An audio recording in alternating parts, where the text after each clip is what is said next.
And we are live. All right, y'all. Welcome to another edition of All Politics of Local America's number one political hip hop radio talk show. Well, y'all know if it is Friday, and of course, if it is the third Friday, y'all know it's time for the Mayor's Forum. With our brother, the beloved mayor of the city of my birth and our birth, our brother Mayor Raz J. Baraka. So he's going to be coming up shortly. And then, of course, we're going to have a couple of other things that we're going to talk about. But, of course, I always forget to do this. I'm one of your hosts. My name is Ed Riley.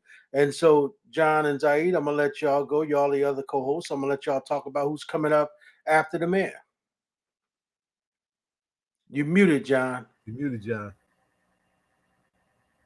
See, I'm always doing that. My name is Jonathan Alston. I'm one of the co-hosts, and of course, we have the great Zaid Muhammad, also one of our co-hosts. We really are grateful, that Zaid really did help with some of our guests. At 7, we're going to have Monifa Badele, and she's going to be talking Bandeli. Monifa Badele, Badele. that's right. And I got a surprise guest for y'all too to join. Okay, cool. And she's going to be talking about bell hooks. And at 7:30, Zaid, you can introduce the next two guests. There's going to be a rally at the State House in Trenton on Monday, called by a number of forces about these stalled progressive bills in this so-called Democratic legislature that needs to be turned up on. We got some young folks who are going to be important to that rally. Nedia Morsey from Make the Road, New Jersey, fiery young activist, is probably on our show for the first time. And we got a voice from the National Organization for Women who was local, and Anjali Mehrotra, who's also going to be some of the voices. A lot of strong female voices are going to be out front at this rally on Monday at the State House. All right. Well, thank you. All right. So it is Monday. It is the Mayor's Forum. Welcome. Thank you, brother. Thank you, brother. Peace, man. Peace. What's going on? Everything good, brother. Good here. We were going to ask you that question, right? Like when you come on, we always like, hey, what's going on? A lot of stuff going on. I know that's right. All the time. I'm glad that we having that rally down there, though. It's important. Yeah. People keep saying that New Jersey is a blue state. That's not really the case, It's only a blue state when we vote. When we don't vote, it becomes a red state. That's true.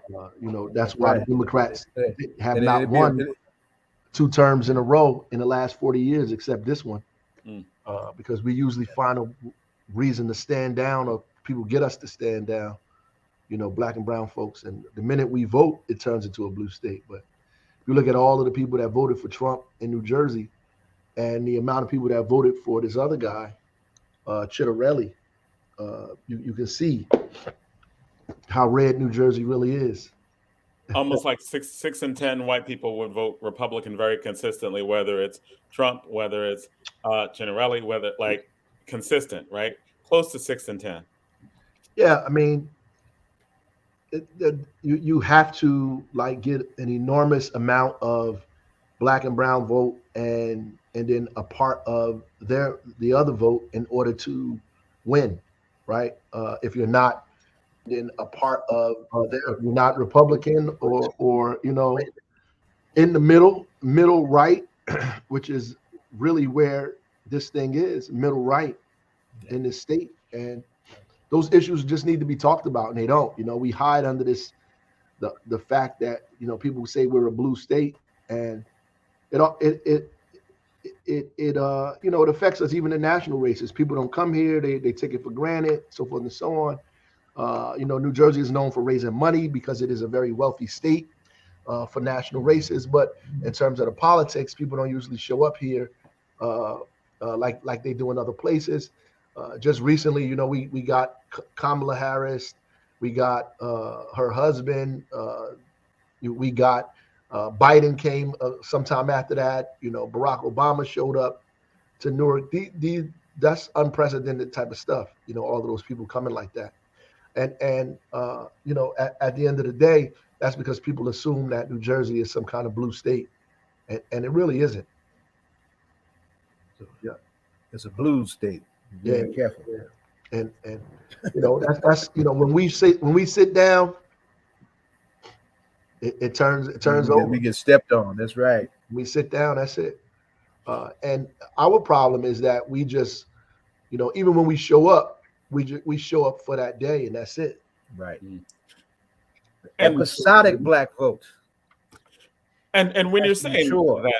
that it almost seems like there are still, even though we have voter turnout that can change an election, it's still a lot lower than it could be or should be. Like there's still a very like it doesn't seem like we have large percentage of Black and brown people voting. I mean, is that true, or is it like there's a lot of numbers that we always leave on the table?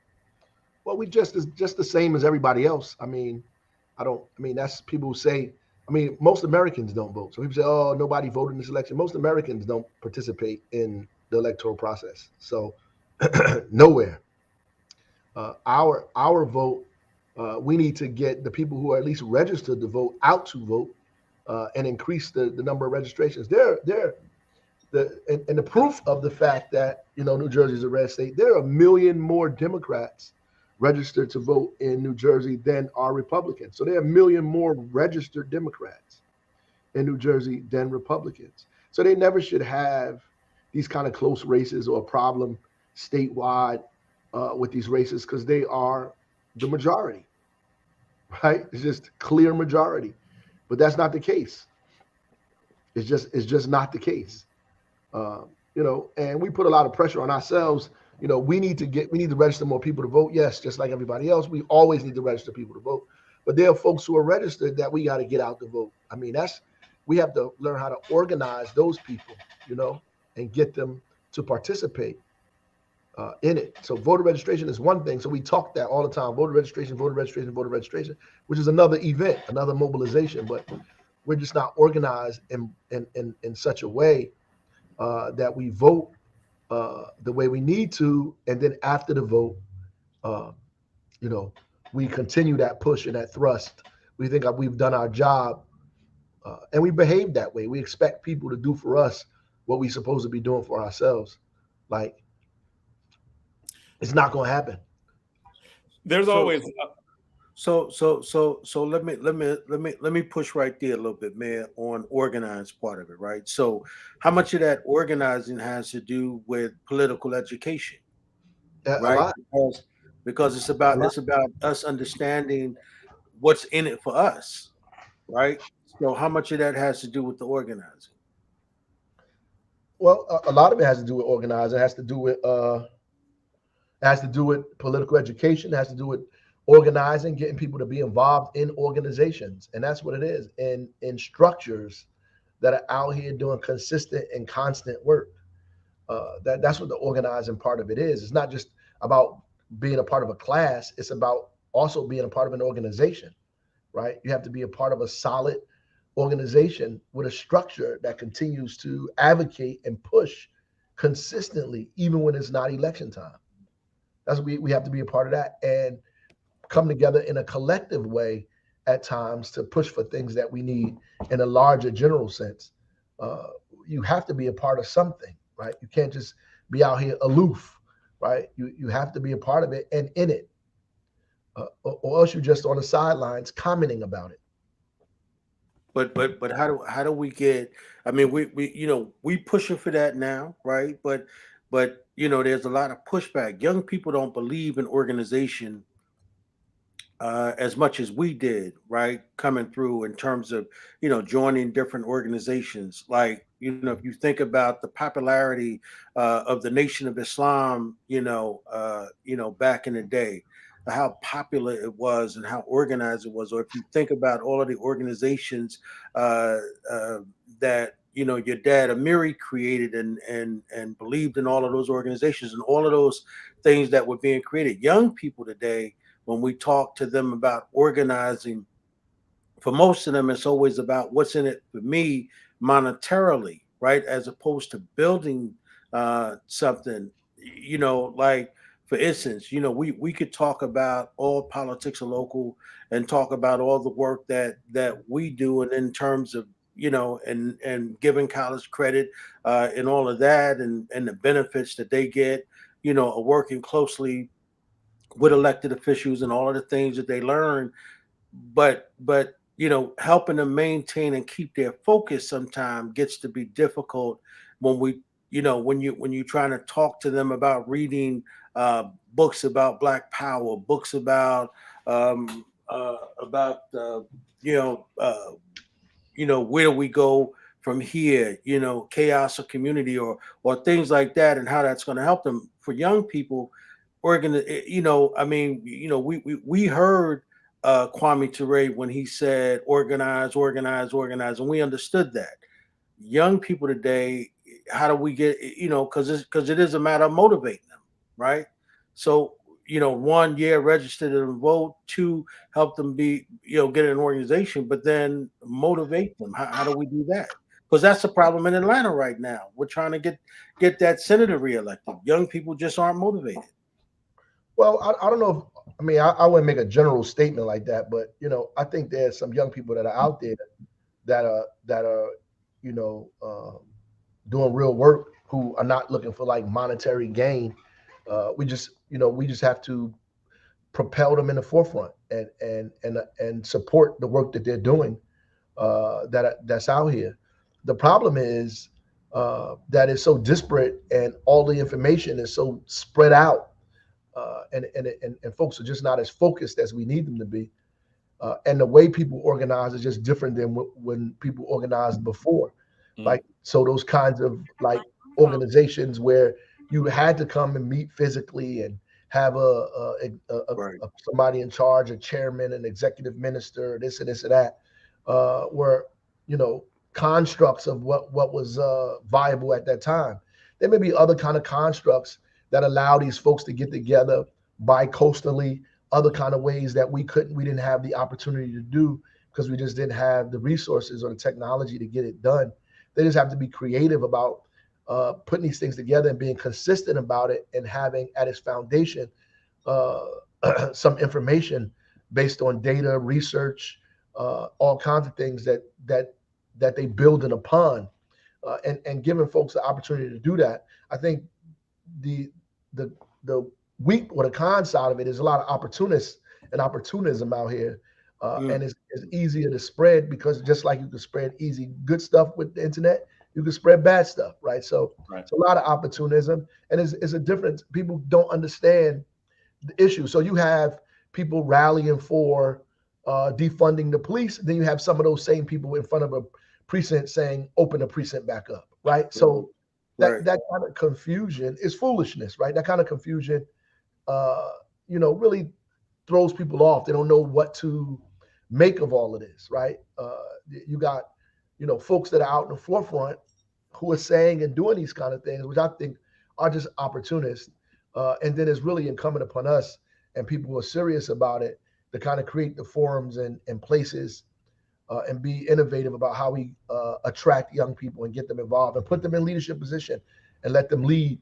The Black Panther Party, when they first started, was run by young people, Student Nonviolent Coordinator Committee, SCLC, Congress of Racial Equality, Right. Revolutionary Action Movement, was a lot of young people. A lot of young people, even in United Brothers and C-Fund, a lot of young people involved in that, So yeah, we have to put them and put them in the forefront, and allow them to take the forefront as well. And give people who we know are well-meaning the information so they can make decisions on their own about what needs to happen. I think they make the right decisions if you give people the right information. That's all. There's just so many people out here who are more interested in developing a platform for themselves as opposed to putting together a serious, solid kind of structure for people to be involved in for consistent and constant push and agitation. That's what organizations do. They add the consistent agitation, consistent push, consistent building. So we have to do both of those things. We have to agitate and we have to build. And some of us don't know how to do both, right? And what happens is the people who are building get mad at the people who are agitating. The people who are agitating get mad at the people who are building. And we can't do that. We have to have both. Need both, yes. You have to have both. You have to have people that agitate. You have to have that. You know, we would not have the Voting Rights Act or the Public Accommodation Civil Rights Act or any of these acts without agitation. We just wouldn't have it. All of the stuff that people enjoy now, you know, you got the degrees, you get to go to these colleges and these degrees. You got this stuff through agitation. The same way we study in Black studies and all these stuff in school and Asian studies, the thing that they're trying to take from us now, you know what they're doing to take it from us? They're agitating. But on the flip of that agitation, they're also organizing. So while they agitate by going to the PTA meetings, you know, protesting, they are lobbying senators with bills. Right. That's right. You know, so you got the governor of Florida, DeSantis, saying he wants to throw people in jail for teaching critical race theory.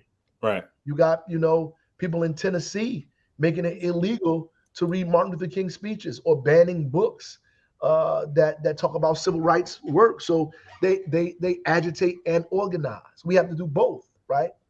They're not angry at DeSantis because he ain't at the rally. They happy because they rally, and then DeSantis has the pathway to say now he's going to lock people up because they teach critical race theory.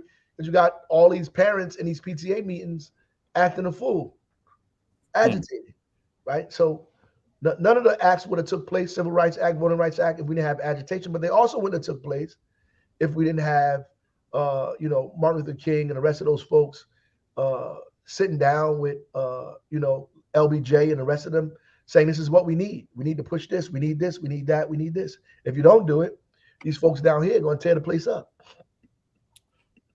When people always talk about and criticize machines, I always thought that when you actually look at what organizations are supposed to do, they're supposed to organize, educate, and get people out to vote. Is it a thing that we really should be trying to create more machines? A machine is a scientific tool. It has nothing to do with, you know, a machine is an objective thing, right? So it's like people saying, I don't want a hammer, right? Or I don't want a nail or a saw. Like, I don't like a drill or, you know, or a crane. A machine is just a tool. And machines are systemic, are things that are created to further systemic kind of goals and systemic kind of things. It goes on and on and on. That's what you have machines for. It increases your power. People create machines so you have greater leverage. That's what it is. So the first machine was like a pulley and a lever, right? And so you use those machines to give you greater strength in moving the objects. There's some objects that are too heavy for you to move, so you need a machine to boost your power so you can move it. That's what it is. And people's laziness and lack of self-criticism doesn't allow them to build. So an organization is nothing but a machine. That's what it is. An organization that creates a system is putting together a machine to further its goals, right?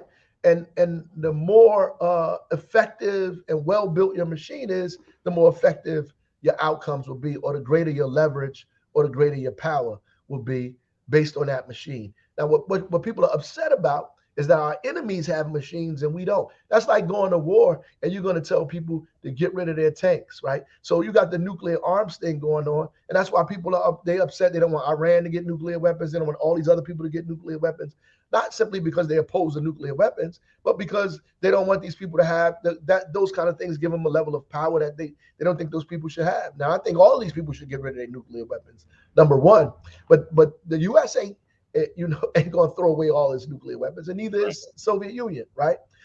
And I'm just making that point to create a synonym around what we're talking about, so people are clear on what they're saying here. Like, you telling people to get rid of their weapons in an environment where people are fighting. It just doesn't make any sense, right? Oh, you have a machine. You damn right, right? Like, absolutely. Like, because if we didn't, we'd be getting crushed. Right. we'll be getting crushed. And so the point is, either you're going to grow that or be a part of it, or start, or do something else. And you have to figure that out, right? And you have to start having a little self-criticism about like what's attracting people to you, and are they listening to your message, and what are you effective at, and whatever it is you're effective at, how do I get that done and contribute this to our struggle because I'm most effective at this, right? You have to do that. You can't do everything, right? I learned that being here. You can't do it. If you're doing everything, you're doing nothing. And can you break that down? Like when you're saying, because you talk about organizing, and then you just were like, if you're doing everything, you're doing nothing. Can you break that down for us? Because you can't. Look, Sun Tzu said, if you defend every front, you defend none. The idea is that you're going to be weak at some things. You defend the things that you must, right? And you advance when you need to, and retreat when you have to. And you have to understand the time and the season to do that. You can't defend everything, and you can't do everything, because you can't do everything effectively. So if you try to do everything, you're going to be ineffective at everything, right? Which means that it's easier for you to fail at everything. So you should do what you do best.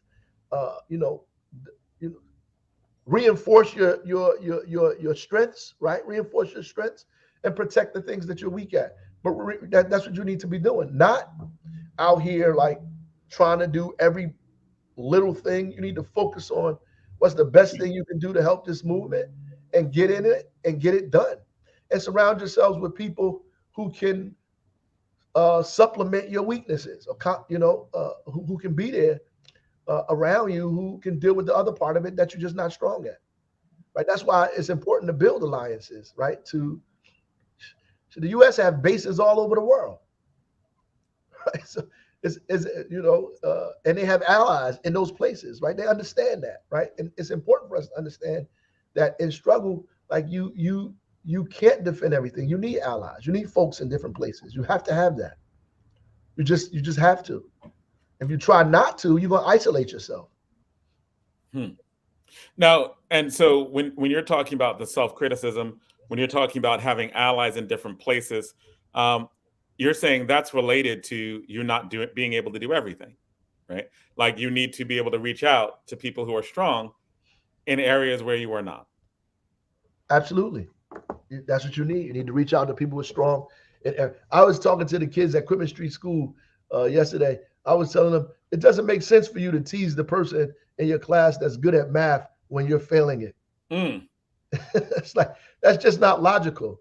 I told her, does that make sense? Like, you in here making fun of the kid who can help you. Like, you abusing him when you should be his friend. Right. It doesn't make any sense. But we don't learn how to build relationships like that, because we're in this kind of place that teach us every man for himself. We got this foxhole mentality, like everybody's out to get us. The trauma that we've been through affects our ability to build relationships, to organize, to do all the other kind of things that we're having problems with, right? And listen, I want to tell you, our people have built incredible organizations over the history of this country. Huge, incredible organizations. So the possibility of it is there. It's not impossible for us to do. Even with all our craziness, we've built incredible organizations, from convention movements, from the Niagara movement to the UNIA, right? We've had incredible organizations, like above ground and below ground organizations. So our people are sophisticated enough to create systems and machines to protect themselves, right? We have to continue and further that. And embrace that. And one of the things it seems like you're saying is the impediment to that is we can't really get past people we disagree with to expand. That's part of it. Yep. And part of it is our own personal trauma. But we can't get past people you're not gonna agree with everybody on everything. It's just not gonna happen. And when you find people that you agree with on everything, then y'all are part of whatever group y'all are part of. But ultimately, when you expand, you start talking about a united front. United front presupposes that there are people you're uniting with who don't agree with you on everything. Mm. Which we need to make more normalized. And do you think that one of the impediments to being able to do that is the way that we personalize politics, where if you don't agree with me on this issue, then you're evil? And there's like actual that the rhetoric, the way in which we talk to each other actually makes us feel like I don't think I can trust you on organizing on anything. Well, that's part of it. And I mean, there's a principled way to disagree. And at the end of the day, like, I mean, we all went through this. Like, when you first come into information, you get you read your first 2 or 3 books, you feel like you're smarter than everybody you know, and you exude that, and you're out here condemning people and saying this and saying that, and you might be wrong on a few issues, right? But you just figured something out, right? You read a quote somewhere, and you use that quote to guide you the wrong way. Like, I've talked to people who brought me Frantz Fanon and said Frantz Fanon said the people are stupid. So forth and so on. I said, I don't know if that's what he meant. You know what I'm saying? But right. And guess what? If he meant that, he was incorrect. Because you can criticize and be critical of what you're reading, and you should be. You have to. That's what you're supposed to do, right? And because the people are not dumb. This idea that people are being duped. No, I don't think so. I think that people make mistakes. And a lot of people are moving off. People move off misinformation, and so forth and so on. But part of the issue is that we have to be better at our message, at how we deliver. And granted, we don't have a lot of access, the same access to the masses of people as other folks do. We didn't then, and we built bigger organizations. So you have greater access to people now than Marcus Garvey did. Right.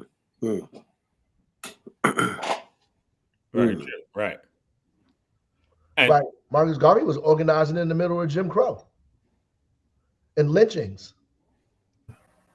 And what he pulled off in quantity and quality against those odds without cell phones and all the stuff that we got now. Can you imagine what Garvey would have gotten done if he had all the stuff we had at our disposal? My goodness. Incredible.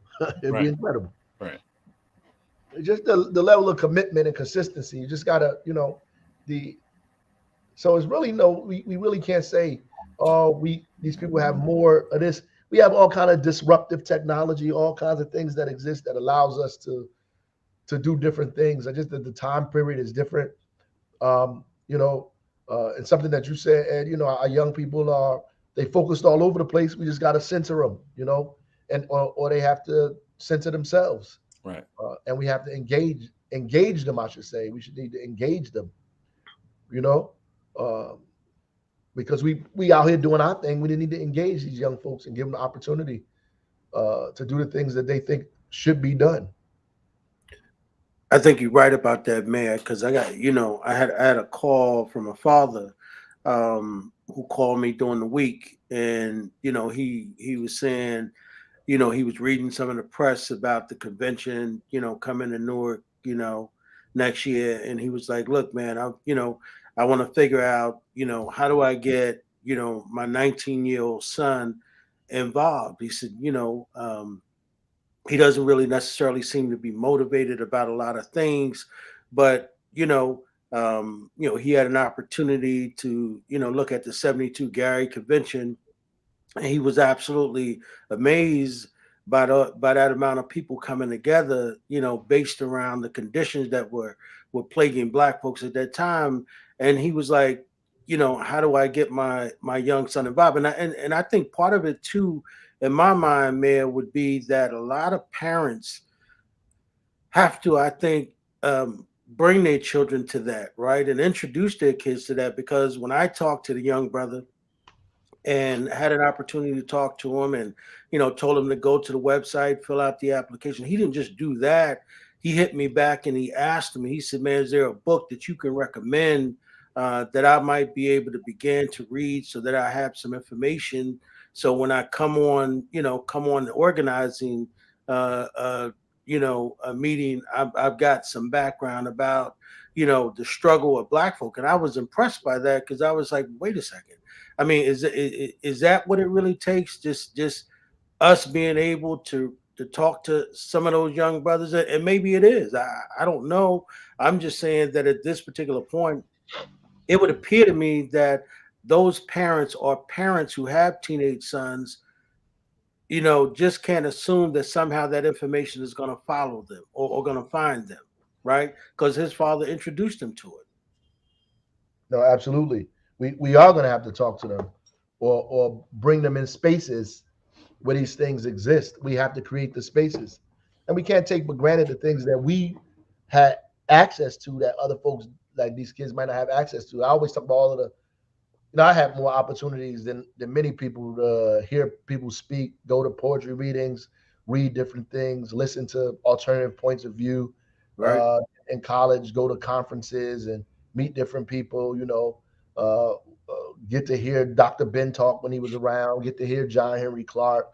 Go to Leonard Jeffries' things. I heard Stokely Carmichael speak several times. I was there when Winnie Mandela was present. I participated in countless conferences and events. Heard H. Rap Brown. All first book I read, Die Nigga Die. All these that somebody gave me, right? So all of this stuff you can't take for granted, that obviously our children every day are not having these experiences.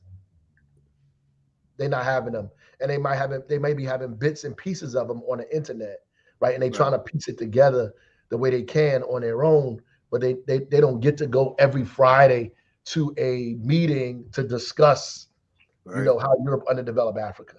It's not there, right? So we have to try to help create spaces for folks. Those conferences existed without me. I had a chance to go there. I didn't put those conferences on. I just went there. The Malcolm X annual Malcolm X conference that they used to have, at BMCC, all those things that went on, that I had a chance to participate in. That we just can't take for granted. And we have to create those kind of opportunities for young people today. That's why the convention is important. The National Black Political Convention is important to create, so people can see us coming together, discussing intelligently and passionately the issues that affect our community. People need to see that of us at different points of view, talking about these things. Our young people particularly need to see it and be involved in it. And so that's important. I don't know how many panels these kids get to go see of people debating and talking. There is the Gil Noble show don't exist no more, right? So yep. Does it? It's like it is. Yeah, and that was important, right? I used to think about how and I missed that, right? Religiously, Gil Noble was a religion for me. You know what I mean? And you think about that today, and they don't have access to that. And that was one of the criticisms I had when Gil was alive, right? I used to tell Bashir, when he would talk to him, I would say, Gil is going to die on his post, and it shouldn't be that way, because there should be a young person sitting right next to him, right? So that we don't lose not only just the incredible valuability of all of those interviews and all of the stuff but imagine if a young person is sat next to Gil, all those years of his skill with journalism and all the wisdom he had. Just imagine that, right? I mean, look at Tony Brown's journal. He's another one. Tony Brown's journal. Yeah. If you watch the old ones, you see he had all of those people on one show. Angela Davis, my father, countless people on the same show. Yeah. There was a show, and I don't know if any of y'all can remember it, that I used to love. We used to love, and it was the subject of a good film recently. And of course your father was on it on a regular basis. So Ellis Hazlett. That's right. God, I used to love that show. As a knucklehead trying to figure out how to get in the street. But when that came on, I had to sit down. Who's going to be on this week? In the range of what was going on in our community, from arts to the struggle, and That's right. it was just powerful. It was just powerful to have. Yeah, it was almost impossible for you to, no matter what you was involved in, to walk around and not, at least see or experience or something. feel some of the things that was going on. Right. No matter what you was involved in. I mean, it's almost impossible, right? That's why even some of the street guys in the city have Muslim names, or they say word is born, or they know specific things about leaders in the movement and all of that, because it was impossible to walk these streets without getting inundated with that information, because every other place it was something going on. Somebody was having some event, somebody was talking, some meeting, some speech, something, and that's and we have to do that again in an elevated way. Create those conditions. Yes. Got to create those conditions. Absolutely. Right. I mean, I was looking at what Principal Caffelli just said a moment ago, man, that, we've got to bring those panels to those local high school kids too. You know what I mean? That's exactly what that's right. Imagine high school kids at those panels that I went to. It was high school kids there. When I went to panels, it was high school kids there. Yeah. And, so it wasn't just, I was in college when I was going, and it was high school kids there. I wasn't like a full adult. I was still a college student going to all of those conferences, man. I think that's what's dope, right? About having Roger Leone on board with us, man, because I think that we got an opportunity, man, to shock the world next year, right? If we really engage the youth in our community and all of the people we planning on bringing to this city, and the panels we talking about doing, and if we can awaken the giants that live and the young people that are coming behind us, man. I mean, what an awesome opportunity we have if we can do that. You know what I mean? Pivotal. Yeah, it would be pivotal. And then continue after that, like study groups, lectures. Yeah, that's the piece. The panels back here. Yeah, I mean, imagine that, man. Conferences, all of those things. People have to come and see these people and listen to what folks have to say. They just have to hear alternative things other than what's going on. That way people ain't confused to go to the defund rally and then show up to the open streets rally. Right. Now, is one of the things that you talked about, is the in-person part of this incredibly important, right? Like there are a lot of things that are available online. You can get anything you want. You get all sorts of things and people talking to you in terms of YouTube and just great lectures. People can get them. They're already available. Is being in person, what is that? Because when you're talking about conferences, you were talking about like being there physically. What is there about being there physically that you may think is uniquely important about these things? Yeah, you get to engage people. It's a different feeling, just all of the, because when you go to the conferences, you also have vendors selling books, selling T-shirts. I would leave these conferences with a new book, 2 or 3 T-shirts, some an African medallion, some incense, some oil, everything. So I had things to walk away with that helped me still deal with the conference. Even after months after the conference was over, I still had a book from there that I could refer to, that I study. I still had notes and all of those other kind of things. So that's important to have some of these things openly in the physical space. But because we have this, we also have the opportunity to include people who are not directly here. So you can have bi-coastal events, right? You can have events where people from around the world could participate without being there, right? You can do that. So I think a combination of both of those things would elevate it to another level. But there's nothing beating being able to be there and experiencing it, like for yourself, to show up, and see all of those people focused and gathering together around very specific things. For me, it was always the experience, right? It was always the experience of of being in that environment and being around all those people. I can remember, man, and y'all probably remember this too. Remember the Black Expo, man? Yeah. And remember, I remember one year, man, me and Bashir went this like 30 years ago. And I remember Tony Brown had just finished a workshop and he was struggling, man, trying to carry his books and all of this. And I remember me and Bashir saw him and, ran over and we said, Mr. Brown, can we help you with your books? And, and we walked over there and he said, brother, he said, man, I appreciate you two young brothers come over to help me, man. He said, all these people see me struggling and ain't nobody came to help me. And do you know, man, he spent 20 minutes talking to us. And man, that changed my life, man. This brother, Tony Brown, man. That is engagement, and that is the beginning of relationships that come from engagement. So that's the answer to the question. There was that experience, right, of being in that environment. And remember, that's right. And if you remember Black Expo, remember it was Black folks from everywhere, man. And it was all kind of workshops. It was people performing. I mean, it was an experience every year you look forward to. Yeah, absolutely. And we just have to recreate those things, man. We got to create, as I said, we got to create that atmosphere, that those conditions. We have to create that again, because those conditions gave birth to very specific things and very specific people, right? The right conditions give birth to incredible seeds, right? If you plant something, you have to have the right conditions for it to grow, and for it to be healthy, you have to have the right conditions, and for it to sustain itself, you have to have the right conditions. We usually try to make things grow in conditions that are not palatable or not favorable to the things that we want to see.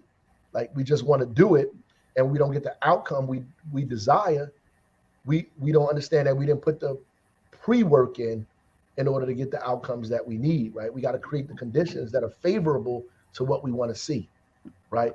And right now, the conditions are just not favorable to a lot of the things that we want to happen. And we're in a very backwards, mode. And we've been in that way for the last, I would say 10, 15 years or so. Just in a backwards kind of a trend that's happening.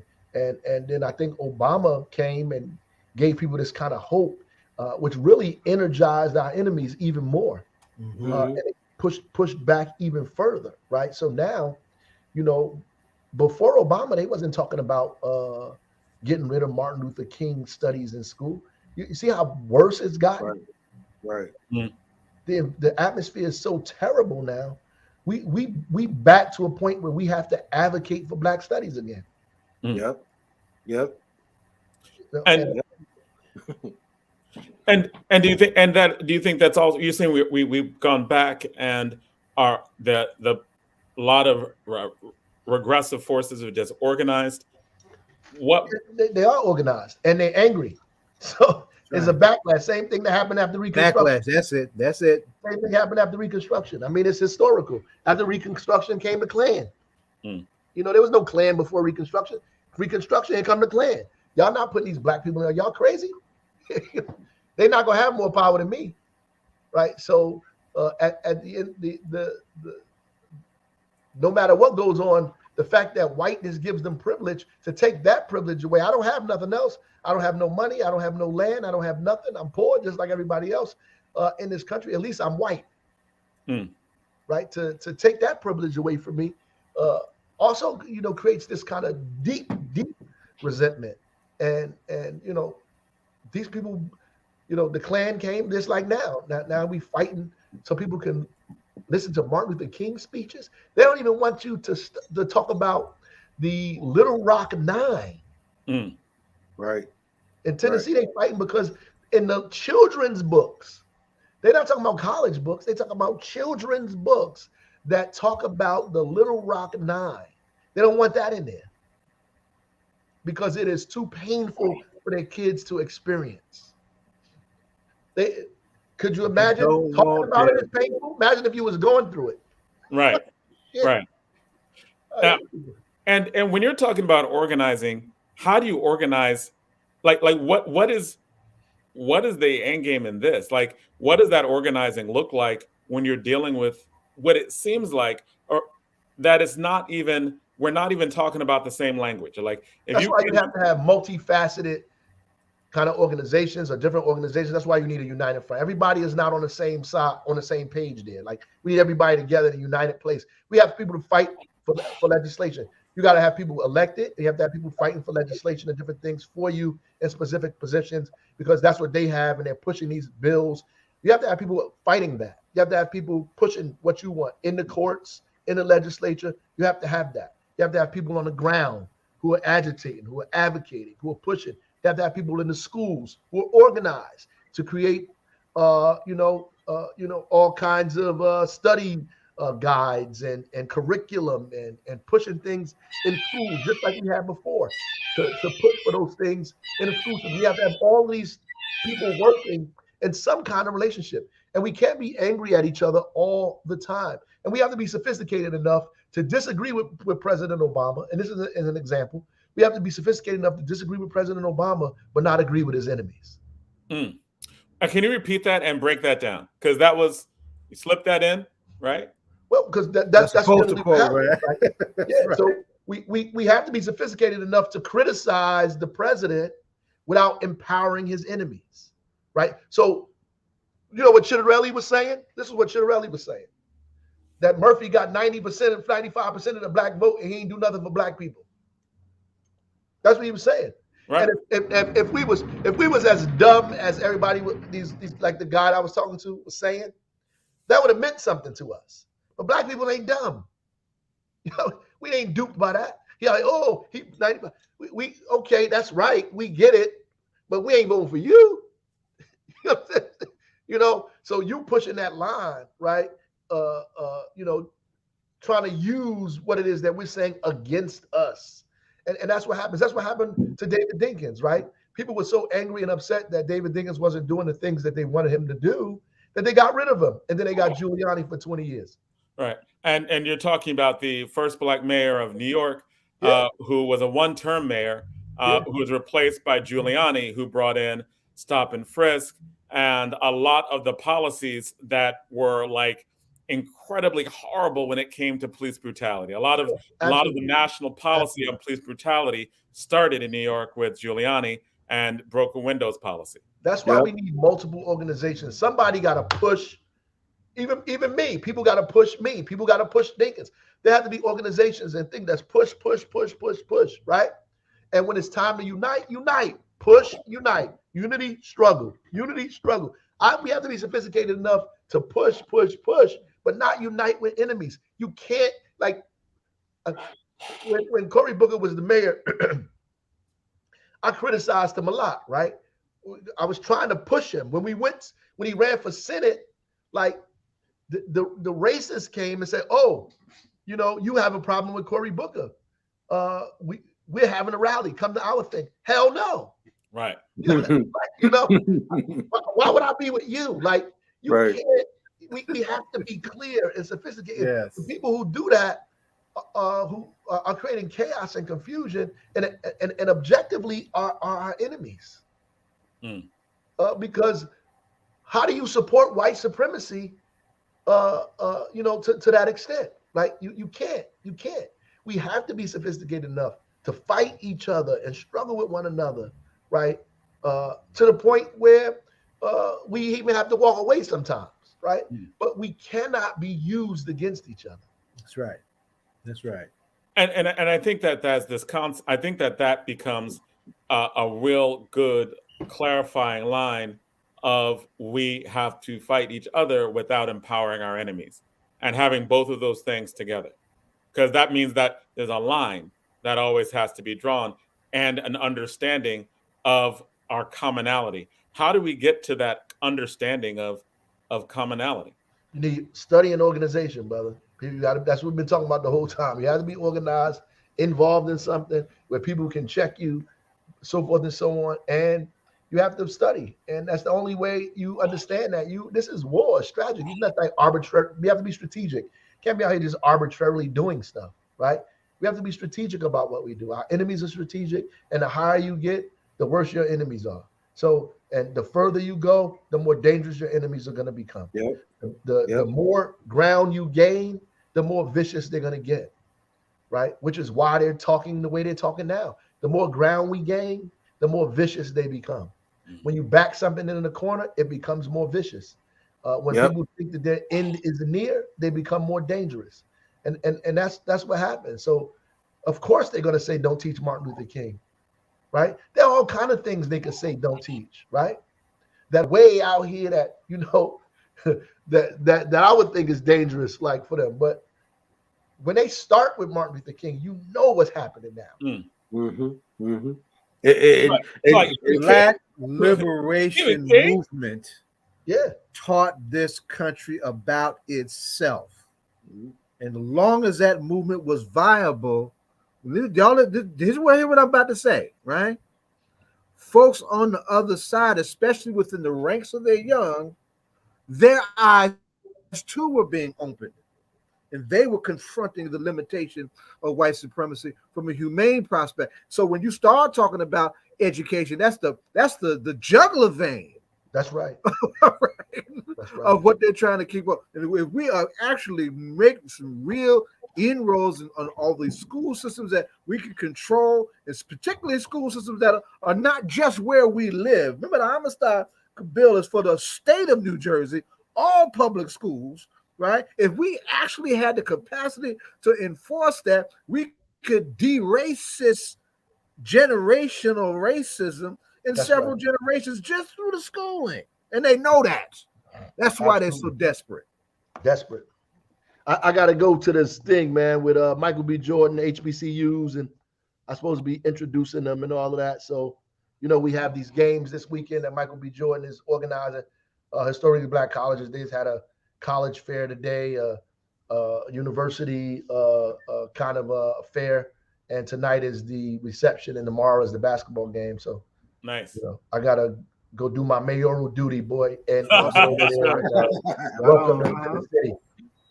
So hey, Mayor, before you leave, did Michael Jordan used to be your student? He used to be one of my basketball players. I coached him basketball. Okay. Oh wow. Okay. Yeah, he went to Arts High. Okay. Right. Yeah. Nice. Well, man, look, man, thanks a lot for coming through to do the Mayor's Forum. We appreciate you keeping it black all the time, brother. And thank you, because every time you come on, it's like it's an education. It was a mic drop of the day. and always, this is something that talking about organizing, talking about things that people can use as a playbook. So I appreciate that as well. Thank you, brother. Y'all take care, man. All right, man. Peace. All right. Yeah, I always think that these conversations are really important. I'm glad that we're putting them down. I'm glad that they're recorded. I'm glad that people can go back and listen, right, to the conversations that we have. And often we have these conversations, and I talk to them about like what a lot of young people, a lot of people in college or in grad school or in high school, when talking about issues of Blackness, they were like, you can't use the state is bad, just reject everything. And I always like to ask, and I've asked the mayor this before, and many other guests that we have who are activists, who are doing things. Zaid, we've had these conversations before about what do you think about those philosophies that many kids, right, and many young adults are really almost like going by, like they are in terms of acting on. And then there's this thing of, well, we need to do everything. It is not like the analysis is bad, right? Like we went from slavery to Jim Crow to the prison industrial complex. Yes, we get that. But that doesn't mean we don't use the state at all. That doesn't mean that we don't need to have a multiplicity of strategies in order to actually deal with the things that we need to deal with. So I always, these conversations are always good. As you know, I'm a debate coach, and it really helps me better educate the kids that I teach on a lot of these issues.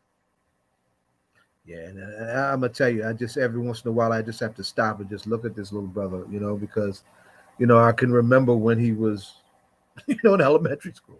It really means a lot when you see somebody that was amongst you as a child really grow up and grow up and really represent what we need to represent.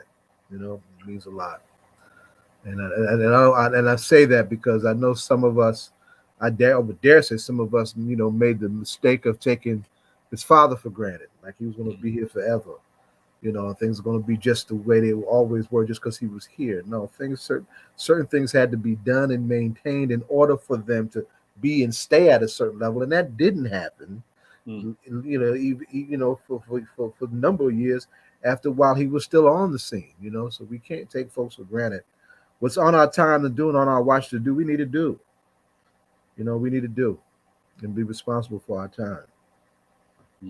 And I like what you're saying in terms of like the way in which there are certain people that were taken for granted, certain ideologies. Can you break that down more?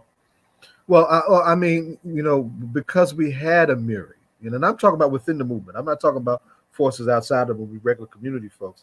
I think that because and what do you mean by that? Like within the movement, like what are you talking about? Meaning folks who are actively involved, actively committed in our struggle in some way or another, and but locally. There's a side to me that feels that he was kind of taken for granted, right?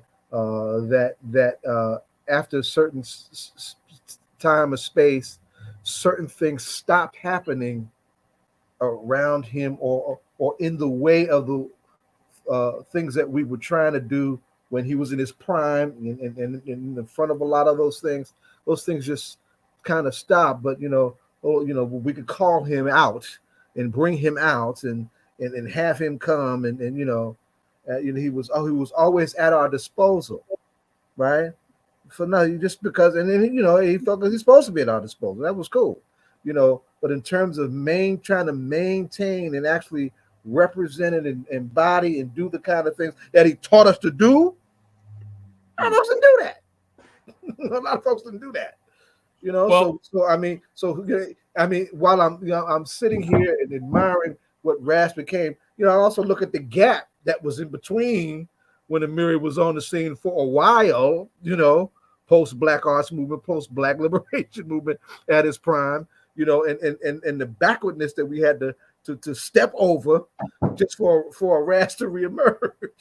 Well, Zaid, that's a perfect segue. We have another daughter struggle, right? This is another one, right? Introduce one of our guests. Remember when she was a kid, and I'm very proud of you, Monifa Badele, before you get on here, right? Blowing you up. I mean, because right now, like we're talking about young organizers. We're talking about people who are some of the most influential in the country in terms of what they've done. I remember when we had a conversation before, and some of my debaters were looking at some stuff in organizations that you've done to basically better understand what organizing was. So I have always appreciated you, but you need a real proper introduction, though. And a proper introduction can come from no one else but Zaid Muhammad. Zaid, give a proper introduction, because you are an amazing person. I very much appreciate the work that you do, and I fully enjoy every time that you were on here, and I could have any kind of conversation with you. Well, let's you. I'm glad to be here. Yeah, you got it. Let's bring her on in.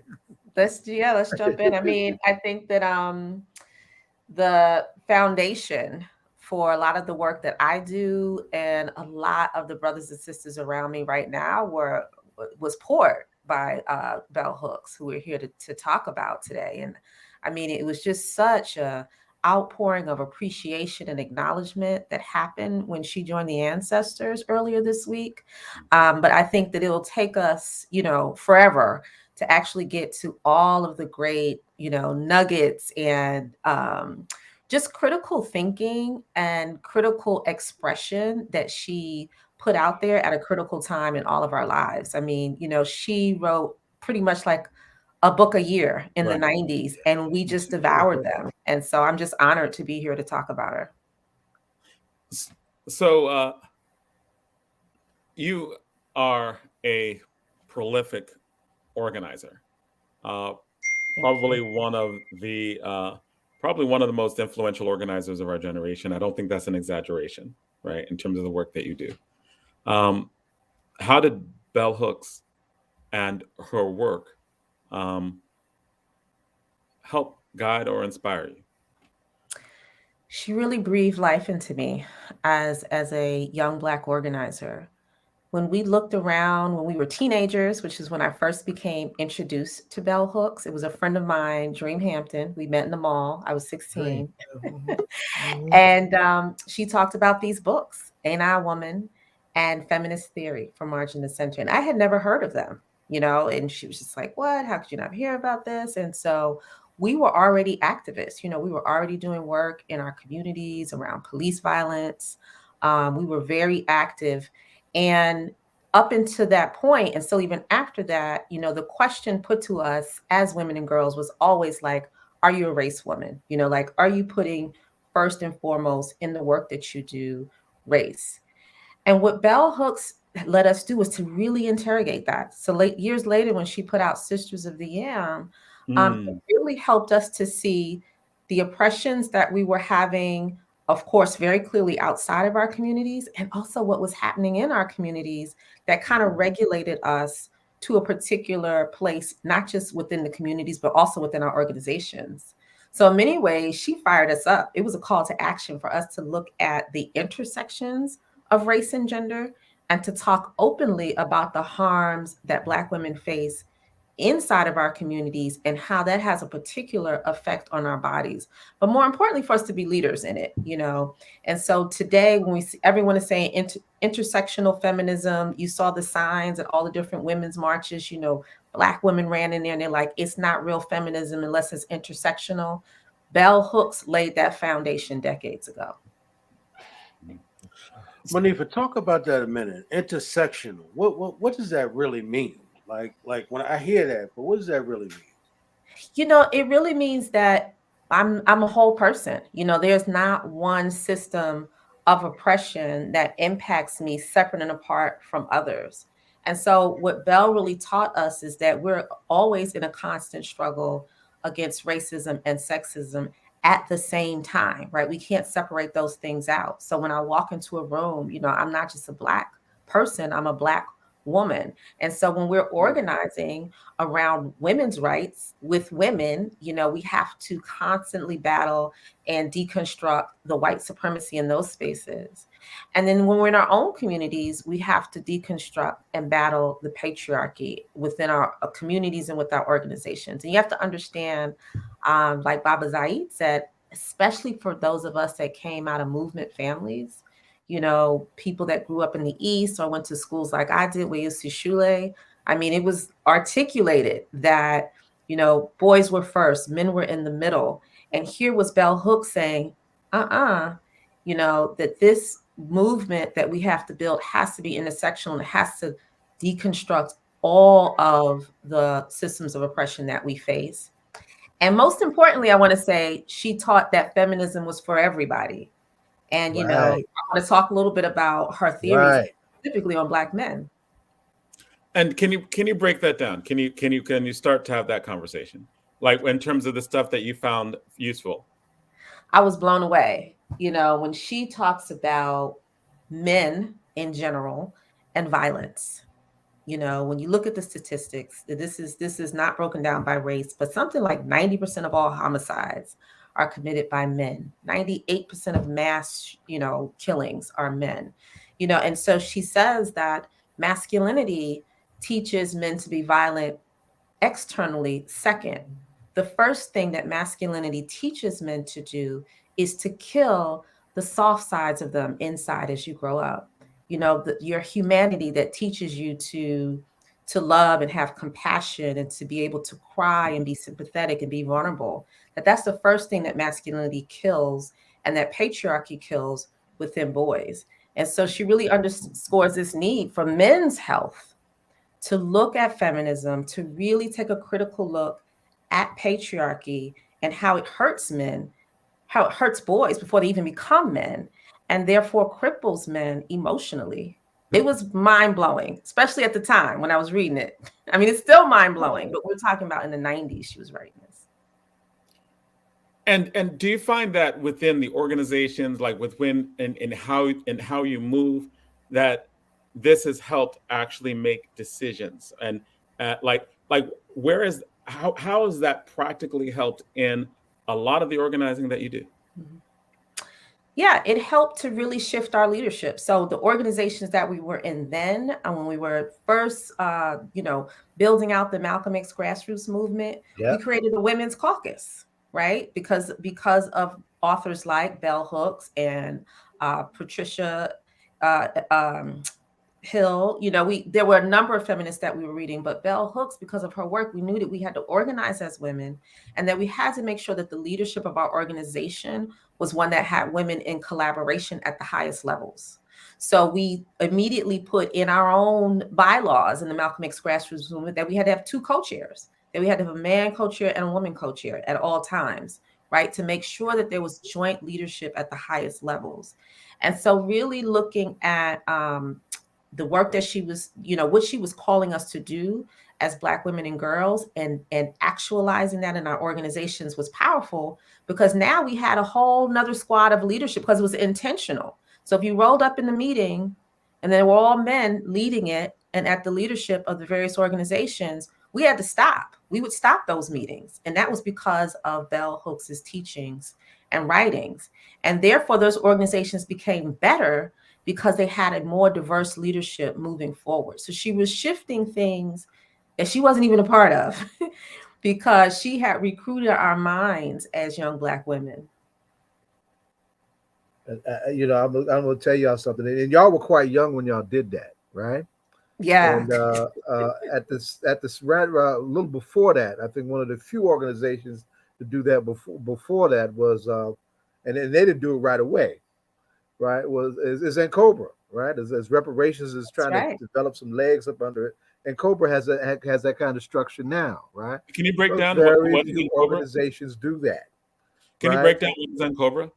And Cobra, the National Coalition for Reparations for African People in America. And Cobra is the enduring organization that has represented the reparations movement in this country for at least the last 40 years or so. In fact, some of that organizing took place right on the Rutgers Newark campus in the early 80s, right? But yeah, that's that. Very few organizations do that. And it's a question of balance. It's not a question of one of the issues or one gender being more important or having more priority than the other. It's a question of balance. We need who are we without our queens? Yeah, I mean, we need each other. We need to act like that. Yeah, no, we need absolutely. to act like that. It's not. You think about it. Just think about it in basic human terms. It ain't rocket science, right? But because of the backwardness and the violent dimensions of white patriarchy driving what we know as masculinity in the West, stuff really gets muddled, and this violence plays out just like Monifa just described. And it has an impact on our emotional health, like we talked about, behavior, violence, but also on our physical health. Most recently, these statistics started coming out about Black women and maternal health, right? And that how Black women in the United States have maternal mortality rates of women who live in places where there's like no running water, where there's not electricity 24/7.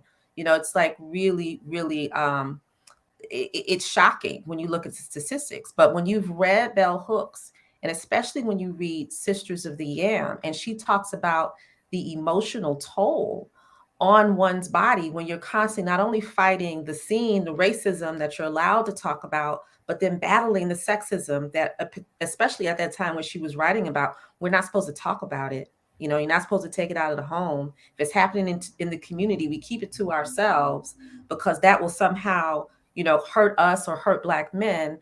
That the toxic toll that it takes on our bodies, that we're sicker, we die young, we have all these disease. And so even up to today, you have this maternal health crisis where Black women die at rates like no other Black and Indigenous women in this country. So Bell Hooks really understood things, not just on the intellectual level. She talks about emotional health, and she always touched on how these systems make us physically sick. And Yes. it's about the that toll in terms of that physical sickness that's something that you talked about was integral in organizing. Yeah, absolutely. You have to talk about the issues that people are dealing with every day. You kind of can't come in and talk about things that aren't tangible, that's really amorphous, political ideology. You got to get to that after you first deal with the immediate material needs of folks, their housing, their health care. And all those things are connected, right? When we're talking about economic systems and political systems, those things impact where you live, where you see the doctor, how you get educated. And healthcare was always and continues to be a big issue in our communities. My father was a member of the Black Panther Party. They set up clinics. People talk about the free breakfast program. They had free clinics because for a long time and even today, we can't access healthcare. And so, yes, it is an organizing strategy. You can't go door to door. You can't talk to people about defund the police unless you're having conversations about community safety, right? You have to deal with the material issues that are right in front of folks. And so, yes, absolutely, these are our organizing tools. We if you look at the 10-point program, the Panther 10-point program, if you look at the Movement for Black Lives Invest Divest policy platform, we are fighting for real things that we know all people need, but our folks aren't getting. And you just draw a connection between past and present. And again, I know I'm asking real basic questions, but you're such a wealth of knowledge, right? Like in terms of just knowledge of all these organizations. How how does we were just having a conversation about youth and organizing, and you're talking about a it seemed like almost like a genealogy of Black Panthers to contemporary organizings in terms of movement for Black lives. Is that can you break that down for us? Did I misinterpret that? And can you break that down for us? No. And, I think it's really important to know that all of our movements stand on our ancestors, right? When people talk about Malcolm X, you can't not talk about Marcus Garvey. His parents were in the UNIA. They were leaders in the UNIA and in Marcus Garvey's movement. Our parents who, both of them, you say? Both of them, right? His both parents, of them. both of them. When you talk about the Black Panther Party, many of our parents, when Black Panther Party, were inspired by Malcolm X. When you do the interviews and the story core, they're like the assassination of Malcolm X, the murder of Emmett Till. These were the moments they were impacted. They were already studying these previous movements before these flashpoints happened. And so when you move into the Malcolm X grassroots movement and the organizations like Black Nia Force that Mayor Baraka co-founded, and all these organizations in the 90s, when you would go to our homes, there would be parents that were Panthers, parents that were in the East, parents that were in MOVE, parents that were in the Black Arts movement. I mean, the list goes on and on and on. And I mean, all over the country. So when we were creating our organizations, we were building off of those organizations that existed before. So Republic of New Africa and NAPO. So there is a lineage that brings us all the way up to this current moment. And so then when you move into Ferguson in 2014, you had lots of people on the ground who, yes, were from organizations like the Black Youth Project or BYP 100. You had various chapters of the Black Lives Matter organization at that time. And right alongside of that, you had Malcolm X grassroots movement folks. You had the Uhuru movement, who were younger folks that were affiliated with the African People's Socialist Party. So we were in community together and building out our demands, our organizing strategies. And so you can trace it all, you can still trace it all the way back to Garvey and Queen Mother Moore. And before that, the news media wants us to believe that these moments just erupt out of nowhere and that people just kind of step into the moment. But even, the co-founders of BLM, Patrice Cullors, were organizing before that, and were organizing with elders. Is when we're talking about. So let me just ask this question, John, because I'm going back to what the mayor was saying when he was talking about, You talk about the mayor's mother in this too.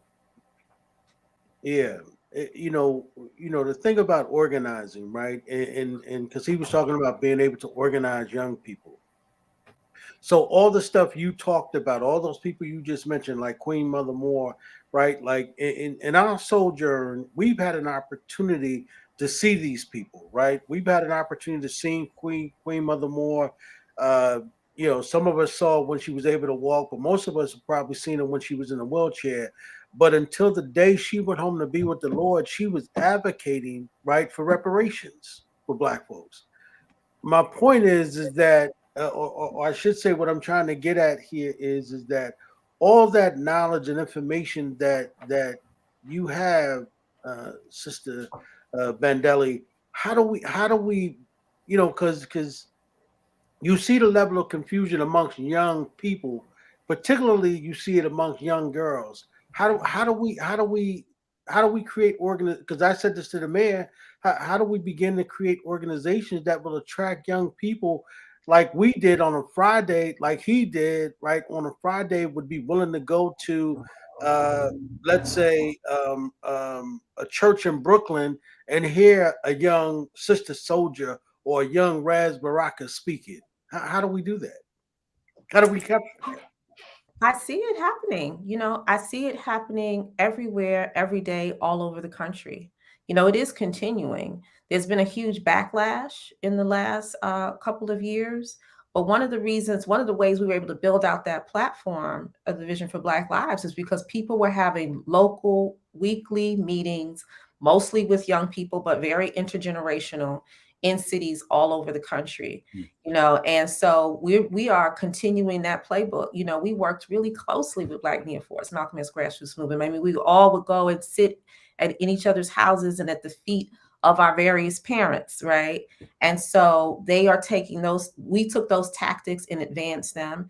And now young people today are taking those tactics and advancing them using different platforms. I mean, just in a couple of years, I've stepped into virtual events that had thousands of people in it, not hundreds, thousands of people.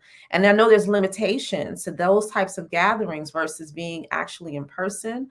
But again, you have young people that are being innovative and are mobilizing their peers. It's happening.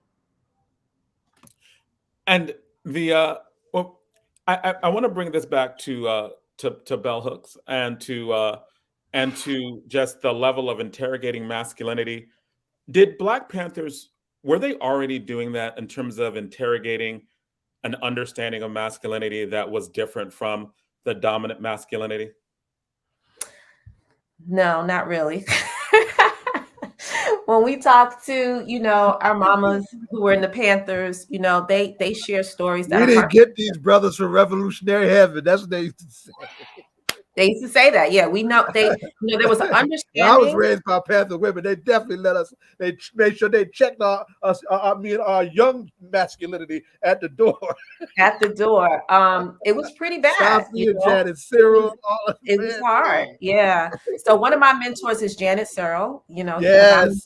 And she's in Brooklyn, and like almost all of us that are in MXG or the local BLM work or Movement for Black Lives at some point were mentored by Mama Janet Searle.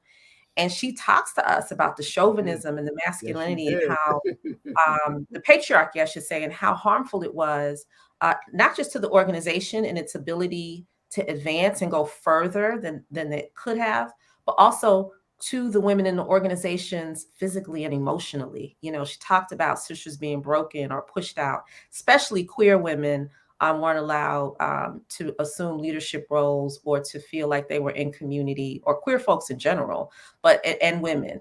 So she taught us early on that we had to create new organizations. Like we had to have a different perspective and framework in how we have leadership, who we bring in, and what we say that we believe on paper. And so that's why you started to hear, especially 2 years ago, the saying like all Black lives matter, right? And this real focus on centering Black women and making sure that we're not leaving queer Black folks at the side of the road. And can you break both of Janet's daughters are stellar organizers in their own right too. I'm very proud of both of them. And they're in Movement for Black Lives. I'm on the leadership table with Salah, who's her daughter. That's right. And can you break this down even more? Because there's in terms of just what was the impetus for the need to even say all Black Lives Matter, especially within organizing? Yeah, we were actually going to events and people were saying that, the state violence against Black men was so, horrible, which it is, and that it was the main focus. And we had to really stop for a second and say, there's state violence, like physical state violence against Black women. And also it manifests its way in many different ways, right?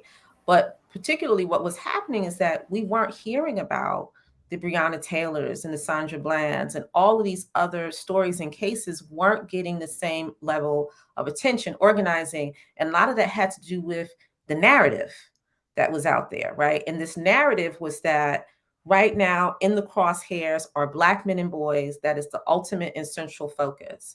And it goes back to what Baba Zaid said, is that no, we had to bring ourselves into full focus. So you saw this initiative called Say Her Name that emerged. Now it's like 4 years ago, where it was like, you have no idea, America, but it is dangerous for Black women in police custody as well. And so we talked about people who had died in similar battles that we saw in police interaction, but just also what happens to our bodies as Black women when we're in police custody and in prisons and in jails. And that's where you see a lot of death amongst Black women and also just harm and assault. So Say Her Name emerged and All Black Lives Matter emerged because we weren't hearing about the deaths of Black trans women, which is they have the lowest life expectancy out of all of the different types of Black people at the hands of people in our own community. So you can't cure what you can't see, right? You have to talk about it and bring it to light. And that's been the battle. Sometimes people will come and say, well, we know this is happening in our community. We know women are facing domestic violence and sexual assault. We know trans women are being murdered, but we should keep it inside. We should have it as a private conversation. You can't cure it like that. You have to expose the wound to the sunlight for it to heal. So that's why we said All Black Lives Matter. It's like we were calling out those external in our community and calling in the people in our community that we need to protect everybody Black.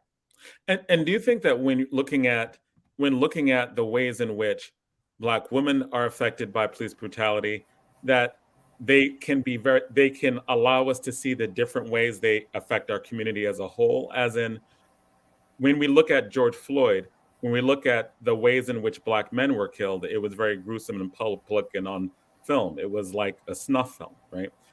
And we see these all the time, right? Like they're gratuitous acts. When we look at Breonna Taylor, right? Like they were hunting Black men and killed her, right? They were hunting her ex-boyfriend and shooting at her current one, right? Yep. So do you think that the way in which we look at how Black women are killed within the system actually exposes violences that we wouldn't like? No, not warrants killed lots of brothers, but we don't really talk about it. Or if someone is armed and killed, if they're Black men, we don't really talk about it.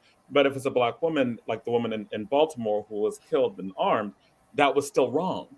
Yep. But we can have a different and deeper conversation. Is the nuance really not in we just focus on Black men in these gratuitous public lynchings, but when we focus on Black women, we see the insidious ways that they really kill all of us, that we often don't talk about those ways. Like it's absolutely a multitude of ways, right? It's like the public lynchings, it's the criminalization, right? We don't have Second Amendment rights, like you said. Like everything we do is criminalized and a pretext for harm against us, for murdering us. And I'll take it a step further. We found Malcolm X Grassroots Movement did a study. It's now 8 years ago. We need to update that study. Come on. We did every 28 hours that showed that a Black man, woman, or child is killed by the police, basically one every day. Like it's an everyday occurrence in the United States at that time. We need to update it because the numbers are probably higher. But what you see when you break down the study is that the ways the state kills Black women isn't as public, right? It's stuff that happens in the home. It's once women are in those jail cells, at those precincts, in the various detention centers, where they face sexual assault and harassment, where it's always claimed that they've committed suicide. It's this kind of like really like behind the scenes violence that's inflicted on Black women, as well as the community violence is very behind closed doors. You know, it's a lot of times someone's attacker and their killer as Black women is someone who we know, right? So a lot of what's happening to us is so cloaked, and a lot of what was happening to those cases that we know very publicly was like that public lynching, right? So it can feel, especially if you're not in our community, like one group is facing more violence than the other, when really it's a particular kind of violence that they're facing. You know, Black women are more likely to be murdered than our counterparts across the board, right? That's the violence that we face every day. But and when you're talking about that, it is not like in numbers, right?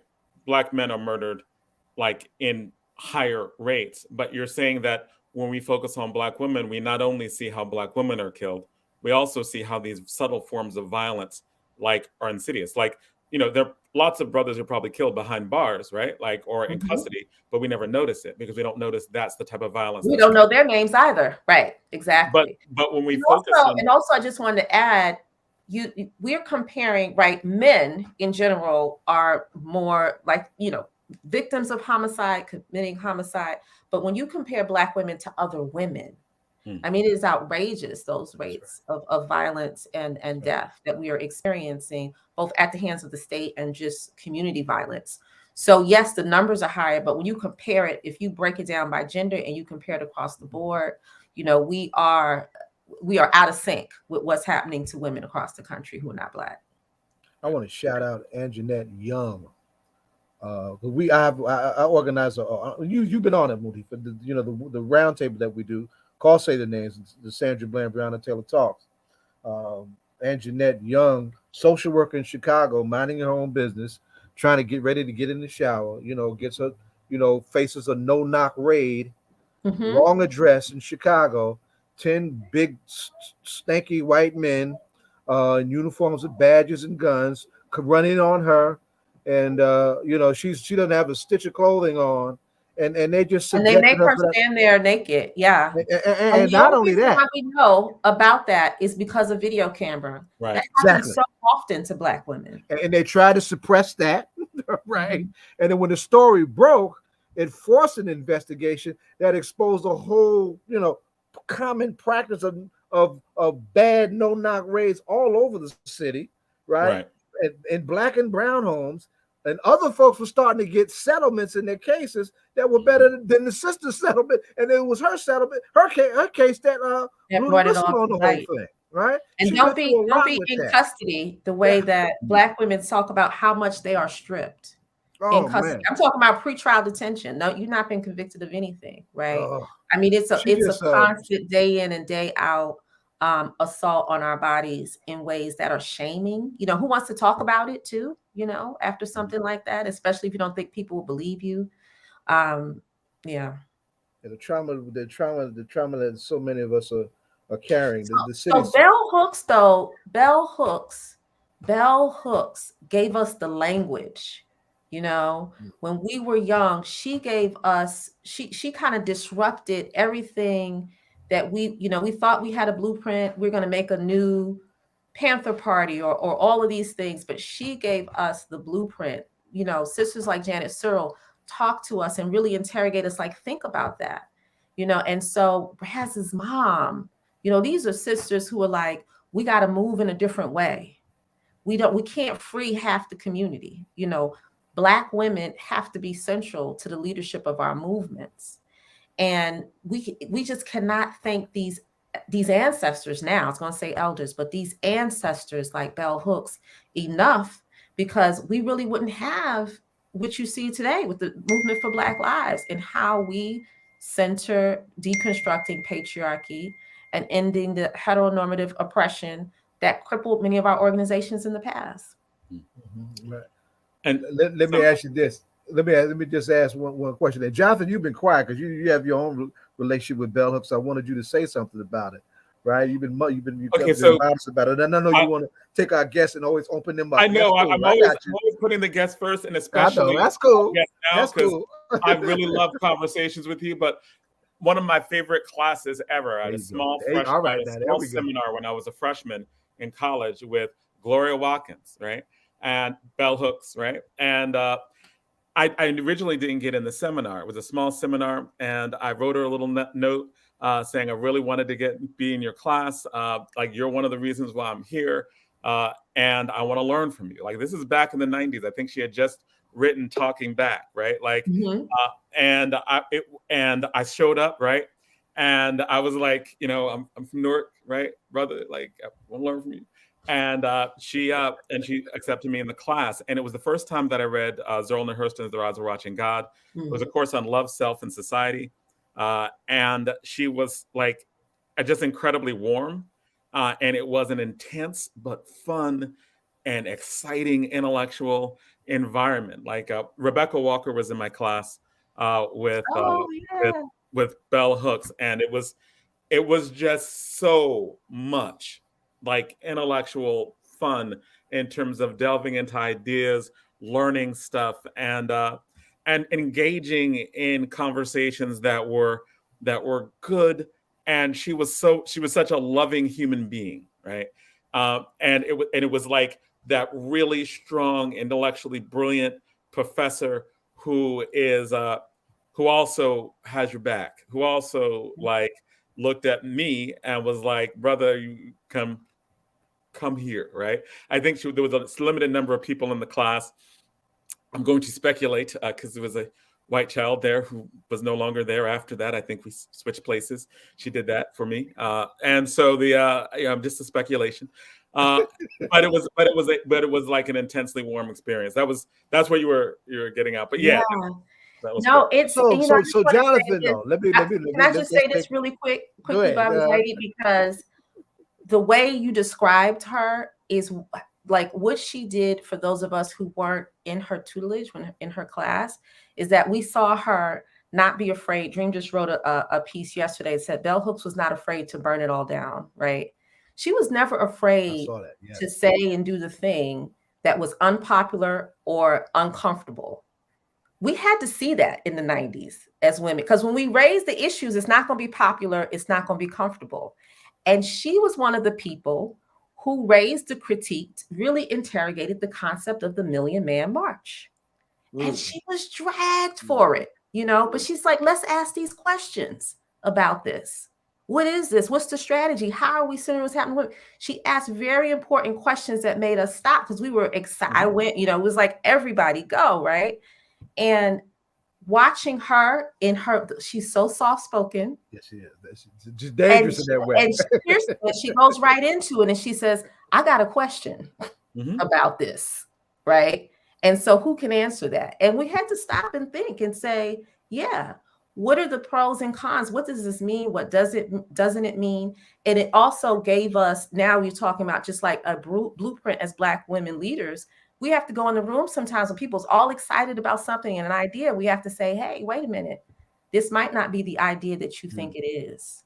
She modeled that, so it was not only what she wrote, but it's also how she was never kind of afraid to push at the things that we were really into, like the Million Man March. Listening to the interrogation is even like the interrogation is even more important than the conclusion, right? Because at the end, I love the Million Man March.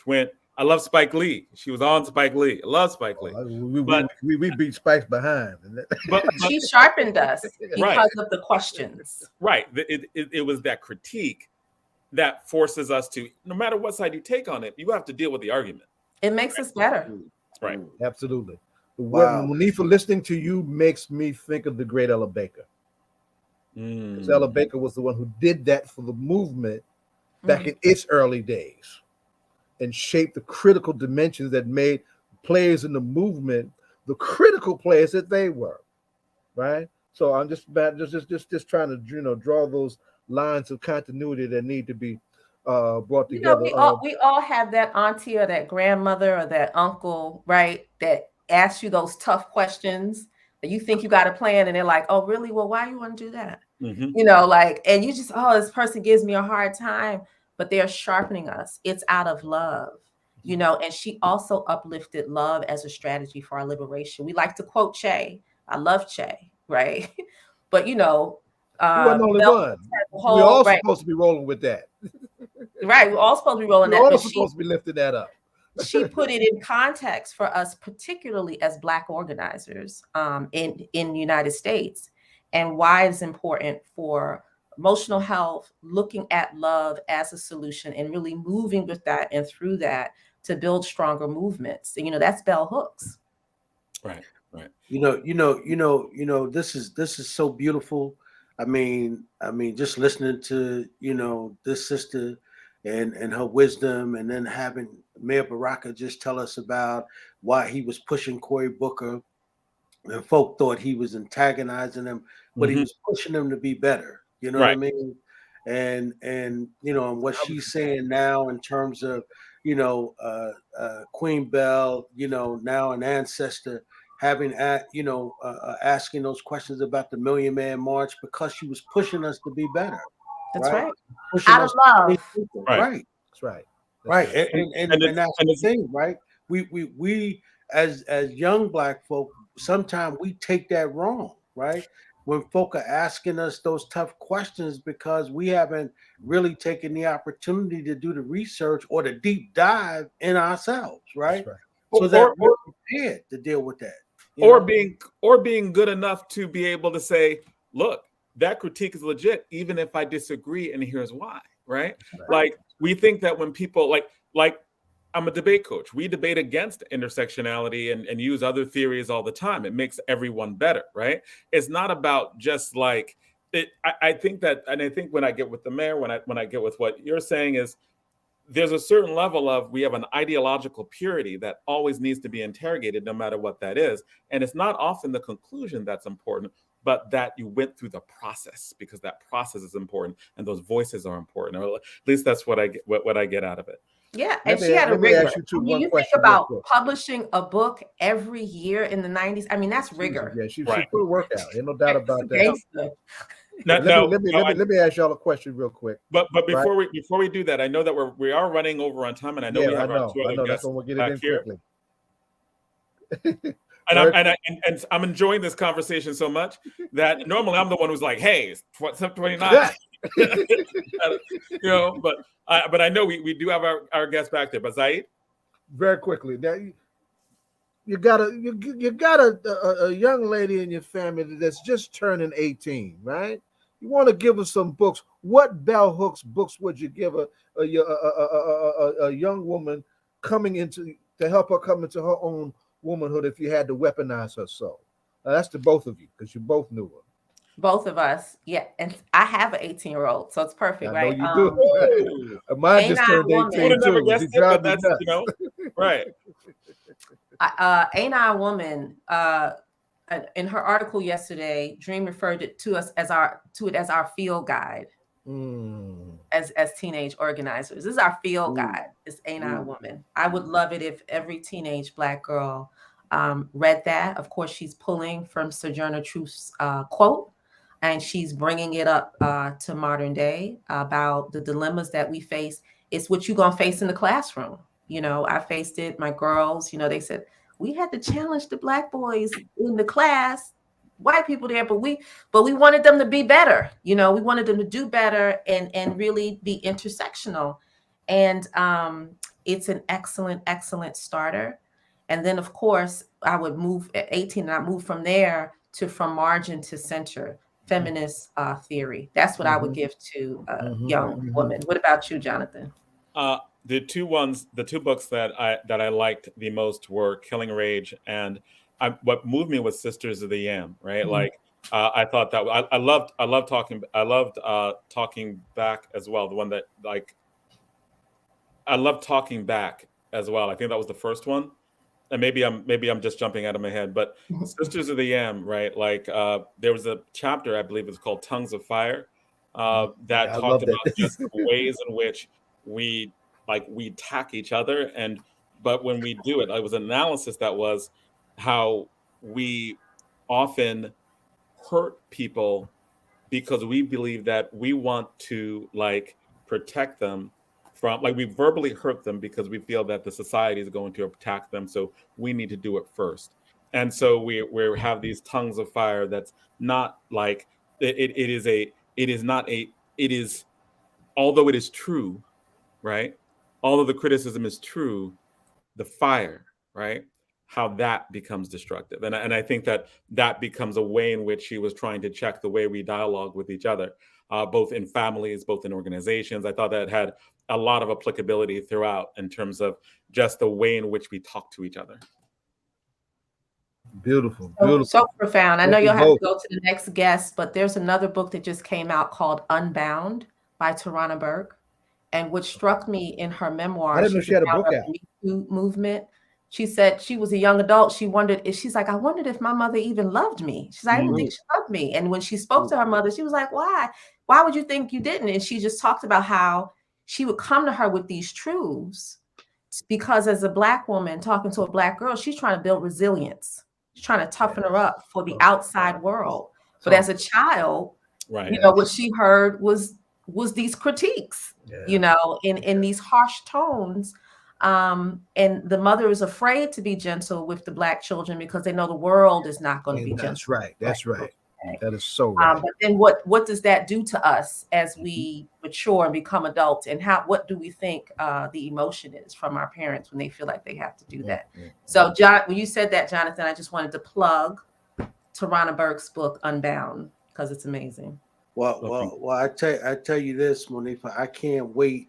You know, you didn't hear what the mayor was saying. We were talking about some of the panels and plenaries that we're planning for next year. I can't wait to hear what you and Rakia got in the making when we start talking about what y'all gonna put together, because I want to see some dope stuff from some strong Black women. Fire. Yeah, that's so my sister.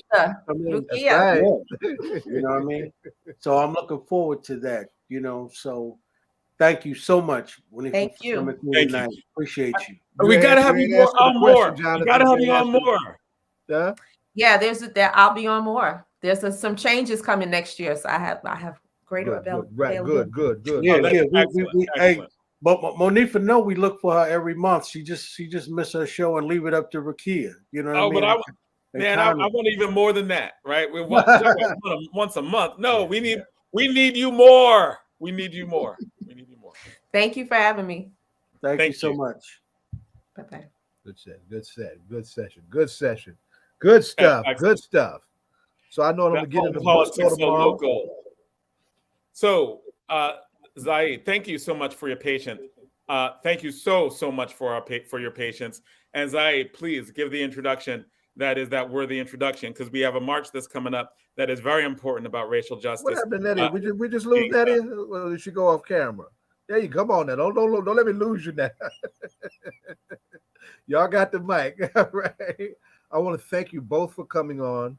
Anjali, Mehrotra, and Nedia Morsey, and just from now, National Organization for Women. I don't think we've had anybody on from now before, have we? Wow, no. Wow. Hey, all right. So we continue to break ground on all politics local. And I know we haven't had Make the Road New Jersey on, and I'm proud of my young folks who Make the Road New Jersey. You know, they take the road New Jersey, right, and turn it up on some of these folks who come in correct on some very important questions like immigrant justice and cops, counselors, not cops in schools and so forth. They turn it up on some folks. I love what I see in these young folks.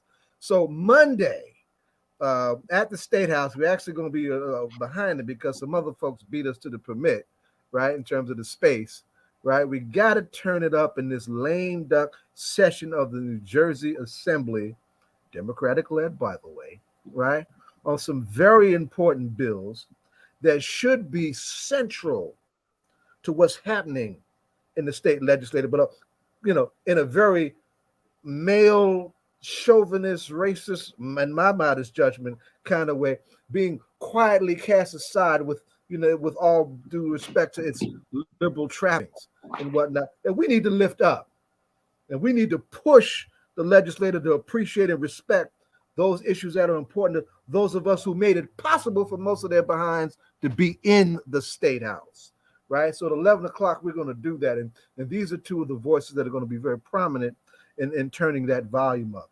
Nedia Morsey from Make the Road New Jersey, and Anjali Mehrotra from National Organization Women. I'm proud to have you both with us on All Politics Are Local. So what's up on Monday? Why is Monday so important, y'all? So I can start. I was listening to your earlier conversation, and honestly, listening to your wonderful guest gives me hope for a lot of the things that we still have to fight. And, it's not just about Monday. This is an ongoing fight, as you know, and you're not wrong. The patriarchy is unfortunately not dead, and it holds us back. And it's not just in terms of sexism. We know a lot of this is systemic racism. And that's why we're getting together on Monday. It's a call for social justice. It's a call for racial justice. We have long said, and now, we're talking about intersectionality before, that all of these things are connected. So when we talk about reproductive rights, we always talk about how reproductive justice is also a racial justice issue. It's an economic justice issue. It truly is a social justice issue. And that's why we're getting together on Monday. I'm going to let Nedia take it off so that she can tell you more about some of the other initiatives that we're talking about on Monday. Yeah, of course. Thanks, Anjali. And thanks so much for the invitation to join you all on All Politics Are Local. Exactly what Anjali was saying. There is a deep concern that throughout this lame duck session, right, that started on, after it took us about a week to figure out who our governor was. But Black and brown people, brought the governor and brought progressives over the finish line. There's a deep concern about the activity that has taken place up until now, that a lot of what we have seen past isn't the stuff that Black and brown people have been clamoring for, and aren't the things that, we as people of color would look at as priorities for our community. And what we have uplifted as priorities, like the CCRB, like school transparency,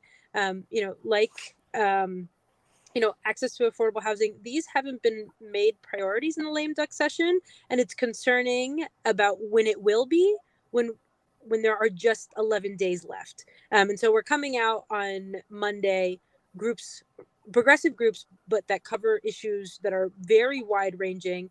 But the common factor here being that these are issues and these are bills that would deeply benefit Black and brown people. And so why haven't they moved? So really raising the question and demanding action.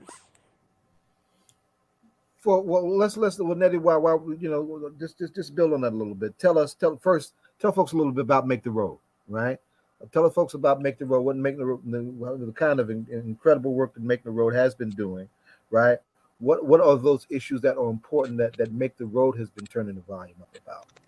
Absolutely. So Make the Road New Jersey is a member-led organization. We are headquartered in Elizabeth, but we have satellite offices in Passaic and Perth Amboy.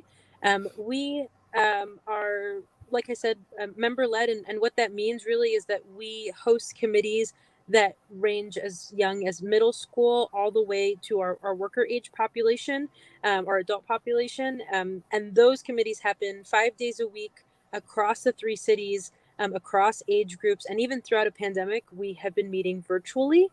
Those spaces are no less than 65 people each. And it is our members that share what is happening in their community, share what is happening in real for them, and that informs the campaigns that they lead on and that Make the Road provides resources for.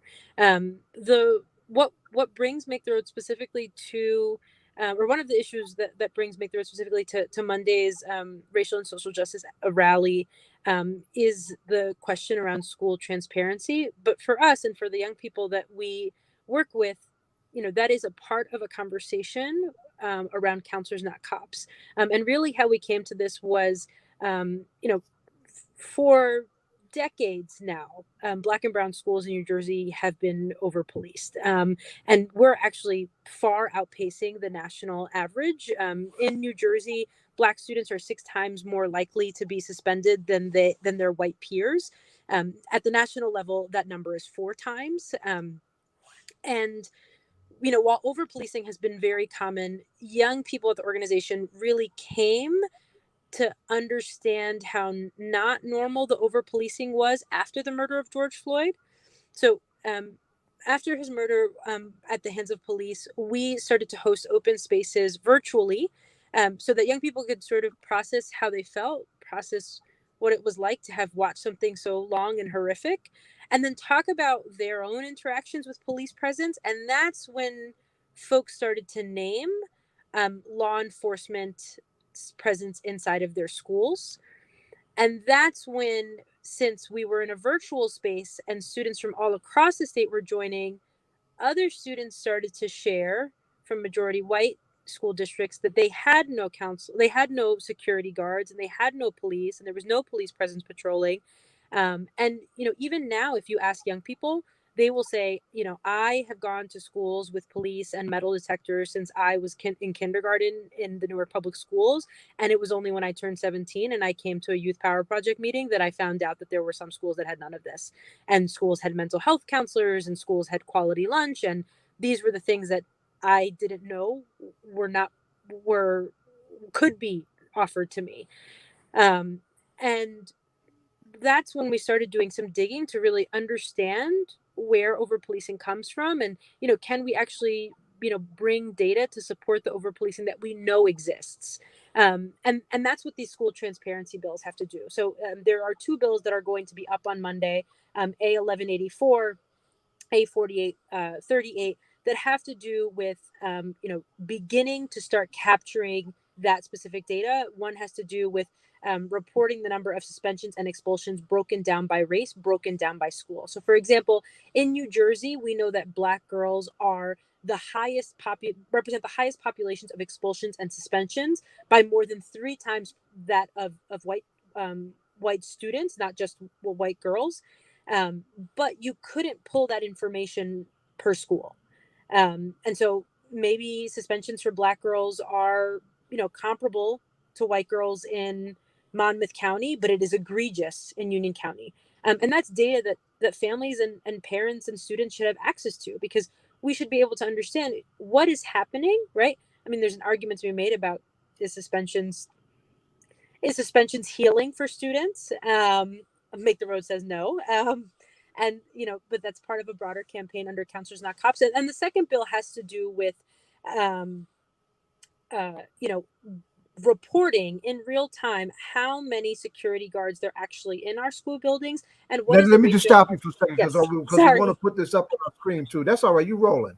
What was the number of the second bill? Yes, it's the second bill is A4838.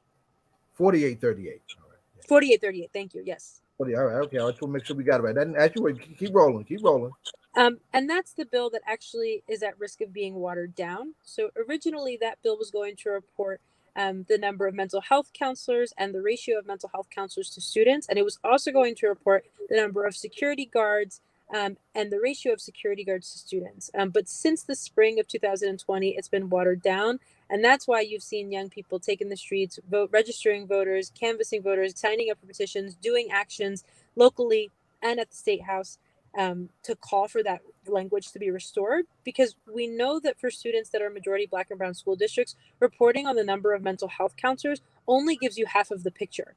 It doesn't tell you about, the countless numbers of students that pass through a metal detector every day, and students who feel like, that the school isn't in service of them, but instead the school fears them. And we were just talking and honoring Bell Hooks, and I remember in All About Love, Bell Hooks had a really powerful quote where she says that, white supremacy teaches us that all people of color are threats irrespective of their behavior. And that's exactly the message that we're sending to Black and brown students when we have policing structures that far outpace the resources that we need in order to thrive. And a lot of the pushback that we've gotten over the summer is like, name those resources. And young people are clapping back and saying, like, gladly. We have schools where in the ceiling you have a bucket in the hallway to catch the water.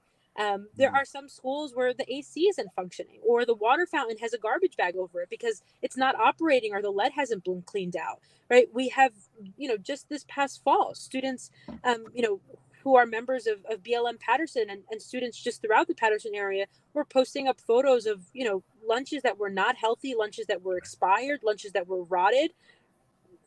We need to be providing students with healthy and lunches, not security cameras in every corner and metal detectors. And so while, the demand is school transparency now, right? We're coming under a broader umbrella of Counselors Not Cops and the need to actually be investing in Black and brown students and their futures. So when you're looking at and how does with all of this, right, in terms of the rally that is going on, how does this translate into how can we expect to get things changed or different? I think that's a great question. The first is, there are opportunities for us to be making these grand investments. The American Rescue Plan funds are coming into the state. There is a projected more than $600 million that are coming into the state that need to be spent, within a 12, 18-month turnaround. All of that money should be redirected into things that support students come back from COVID, right? How are students processing, the civil unrest of from the summer of 2020, right? How are we investing in mental health programming? How are we investing in post-secondary success? In the city of Elizabeth, 10% of residents hold a bachelor's degree. And that's not to say that, going to college is for everyone, but how are we thinking about those investments that start at the high school and the middle school and the elementary school level, as opposed to investing in policing of students? And I think, just to, wrap the conversation on funding, there is a bucket of money that is earmarked every single year in the state budget. We call it categorical security aid. It's just about to be renamed mental health aid. And ironically, in the top 5 largest school districts in New Jersey, more than 80% of that security aid is being pumped into security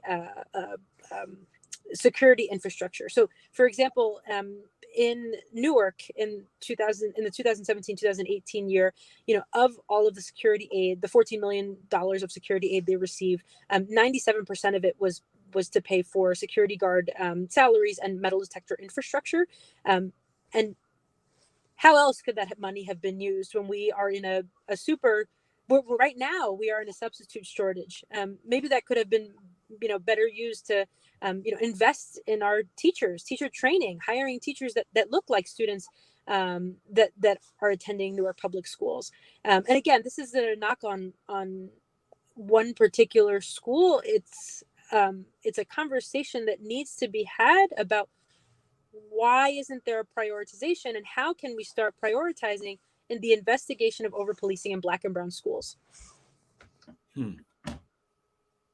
Jelly, we got to get you in here, because you're not modeling, right? Please share your thoughts on this. What are the issues that now is going to be pushing on Monday, and why are they so important? So, one of the key things that I love about now is that not only are we intersectional, we work on a variety of issues. Now has 6 core issues, because we realize that almost everything that we can think of as a social justice cause, really affects women disproportionately. So whether it's housing, whether it's pay equity, whether it's, just what we've seen through the pandemic, women have borne the burden of the pandemic for sure, whether it comes to the homeschooling and doubling that with a job, and, loss of, women have just left the workforce in frustration. And so in realizing all of these things, we work on, ending violence against women. In all of those intersectional things, we realize that what's going on in the state, whether it's with the students that Nedia is talking about, I loved, I'm not surprised. I mean, we know that New Jersey remains as one of the most segregated school systems, though it's not supposed to be. So, but hearing the statistics about Black girls, for example, one of the things that I've also, why I'm at Noun, for example, is that, tying into Bell Hooks, her criticism of the second wave feminists and how it was very sort of exclusive and did not make space, not just for Black women, but all women of color, is true. And, my presence at Now, we have a national president now who is a Black woman. We are here to make sure that changes. And part of that is this bill that we're putting forward, which is the Reproductive Freedom Act, because it's not just about rights. It's not just about codifying the right to have an abortion. We know that rights without access are meaningless. And unless we do enough to expand that access and make sure that people who cannot access abortion and other reproductive health services in New Jersey today, what are we doing to change that? And that's what we're trying to highlight. And the biggest part of that is really cost. Cost is a huge burden on our Black and brown communities, also rural communities, anybody who falls in the low economic sort of strata of our society, but also our young people. Abortion is something that really does affect young people, college students, high school students. And for these people, cost is a barrier, and we want to recognize that. One of the things that, in my mind, it really makes abortion care different from other kinds of healthcare are that 75% of people who seek abortion are actually either in the low income category or below the federal poverty level. And that number is staggering and so different from other forms of healthcare. And for that reason, the idea of having co-payments and deductibles and all of these other things can then, sort of make one person think twice about whether they're going to get an abortion and they have to pay out of pocket, is what we want to remove. And that's a key part of the Reproductive Freedom Act that we're committed to having it stay there. The other thing, I spoke at the October 2nd Women's March in Montclair, and I purposely titled my speech, Leave No One Behind, because I truly believe in that whatever we're doing in our work, we want to make sure that we're making not just space for everybody, but lifting everybody.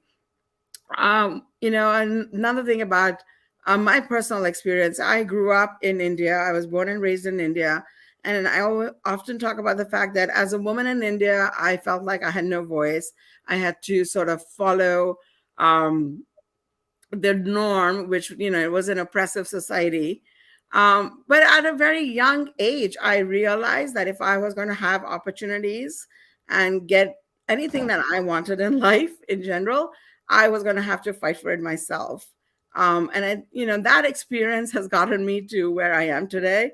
And I'm happy to use the voice that I found to lift other people, because we still know that in communities, especially, I come from the South Asian community, women in the South Asian community still don't have a voice. And a large part, 11% of New Jersey's population, a little bit over 11 actually, is AAPI folk. And that's a community that is often raised in a culture where women are told to just sort of be in the background and be quiet. And, I want to make sure that we're raising all these voices. So whether it's Black voices, brown voices, or our Asian, women and sisters, we want to make sure that all their voices are being heard, all their concerns are being heard, and we want to leave no one behind. And one of the largest increasing in sort of the undocumented community in New Jersey and across the US are Asians. And one of the other key provisions of this bill is that we want to make sure that abortion care is covered for undocumented folk in New Jersey.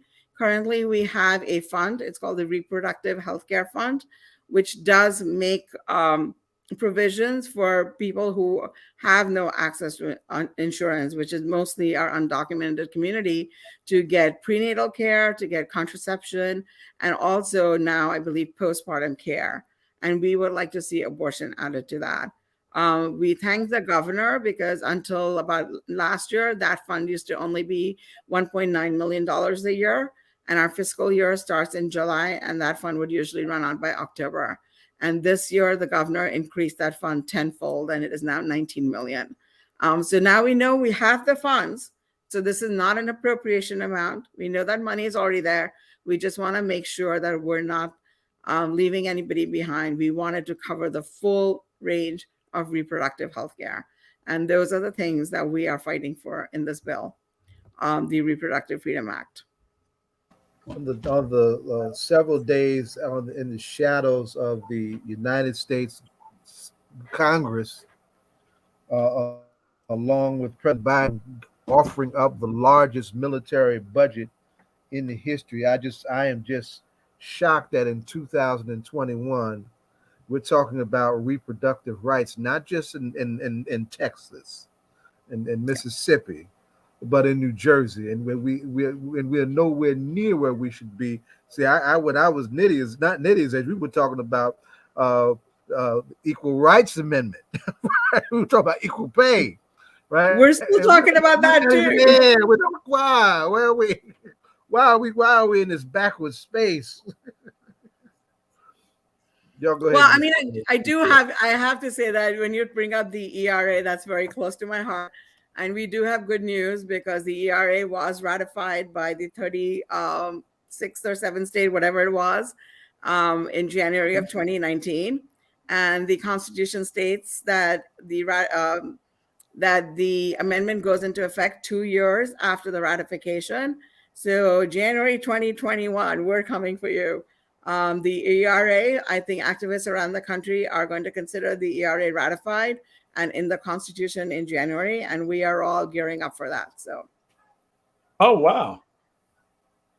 Now, do you think that will have any bearing on a lot of the current debates? Like the one thing that we were talking about in terms of, and the sad thing we're talking about, just in terms of the possibility of Roe v. Wade being overturned, is that has Roe v. Wade already in a de facto way been overturned, in that if you live in a red state, it is nearly impossible for a woman to get an abortion like now. And I'm not even talking about before the Texas law. I mean, I'm not even talking about after the Texas law or these recent state, but even before, like like there's one abortion clinic in an entire state. Are we already there? We are, and it's not one state, as you say. It's more than one state. Texas, Mississippi, Georgia, Florida. These are the examples that we hear about all the time. Pennsylvania is kind of, we know that we have coalition partners in New Jersey that say they see patients from Pennsylvania because of the one of the things that Pennsylvania has is they have a parental notification rule. And in order to go around that, you have to see a judge and, you have to jump through sort of all of these hoops. And what people don't realize is the emotional toll of that.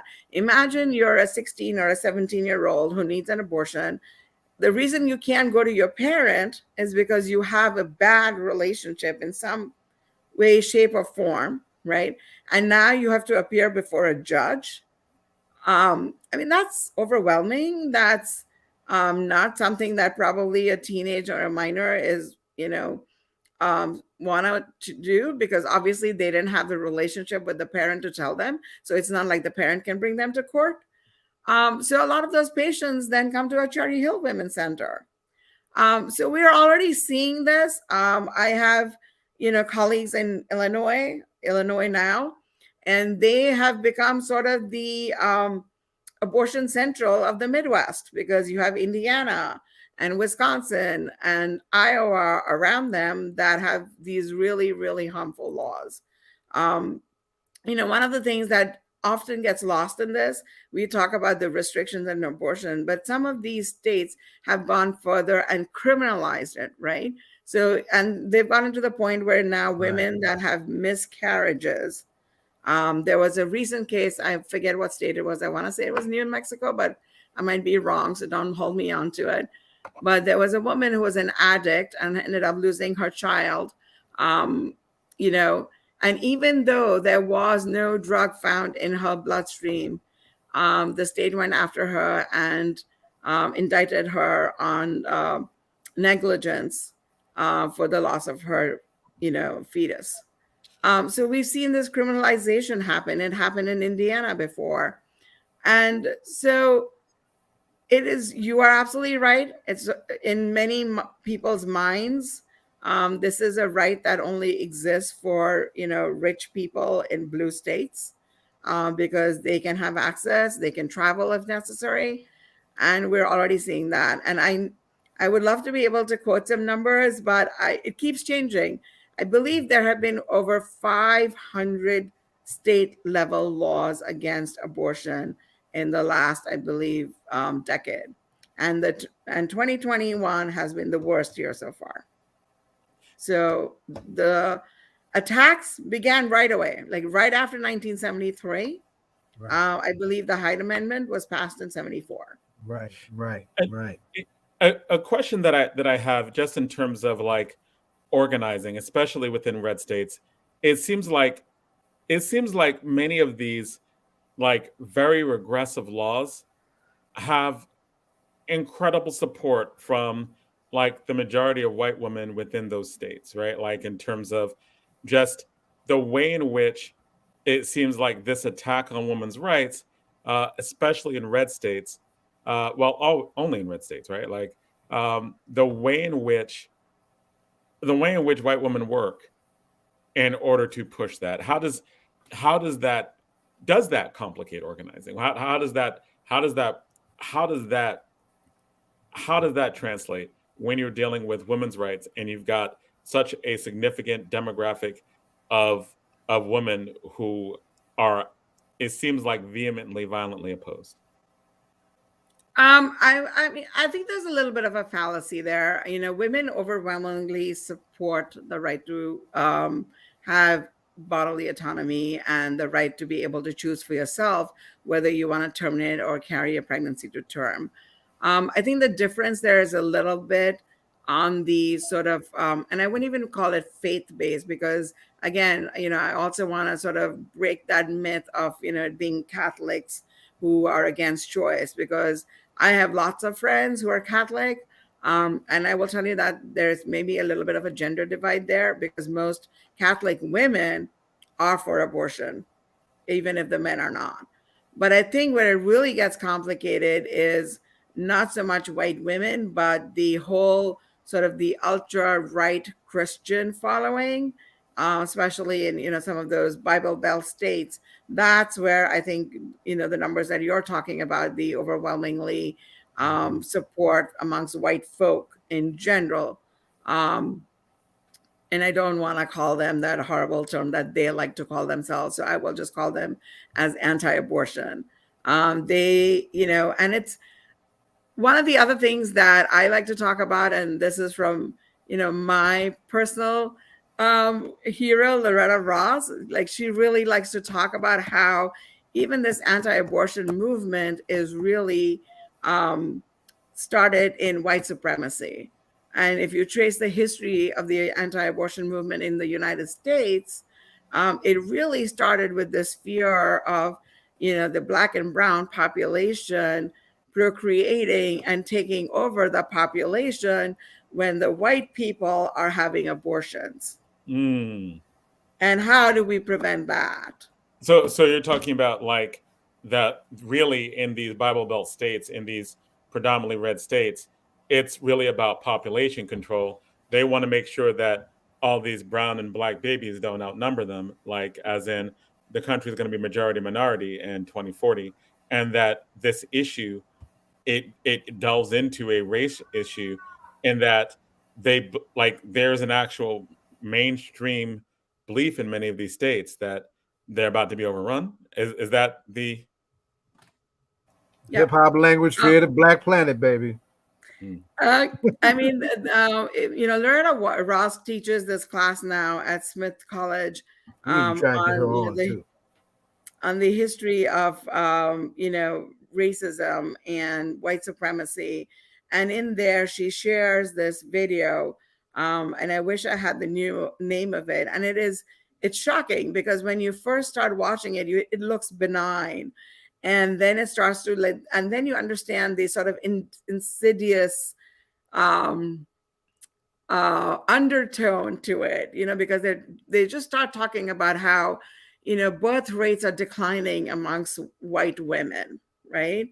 And then it gets like really, really insidious. And this is a video that has been developed by the Christian right that is mailed out to every Congress member when they first get elected. So that movement is definitely organized. It is not something. I hope they heard you, Anjali. I hope they heard you say that. Yes. They are organized. And, you know, I came off a conversation today about recognizing that as we do this work and we know that we are going to have sort of the anti, whatever it is, right? Whether it's the anti, social justice people, the anti-abortion people, whoever it is, we know they're going to come after us, right? Whenever we introduce a bill that is progressive, that is going to do something that they are not going to like. And in the past, sometimes we don't like the conflict and we're like, maybe if we ignore them, they'll go away. And we have learned to recognize that that's just not true. We need to call them out. We need to point out what they're doing and how they're spreading their misinformation and their lies, because we can't let them take hold. We need young folks like Nedia to out organize them.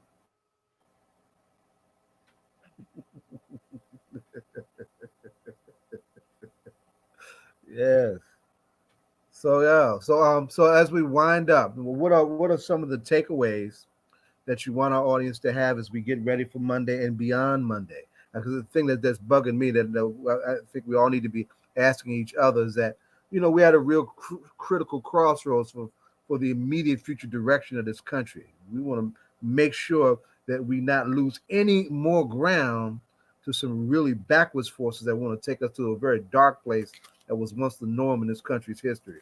So what are our thoughts, if you will, and your takeaways as we get ready for Monday, and our takeaways in terms of our immediate organizing challenges for this particular historical moment?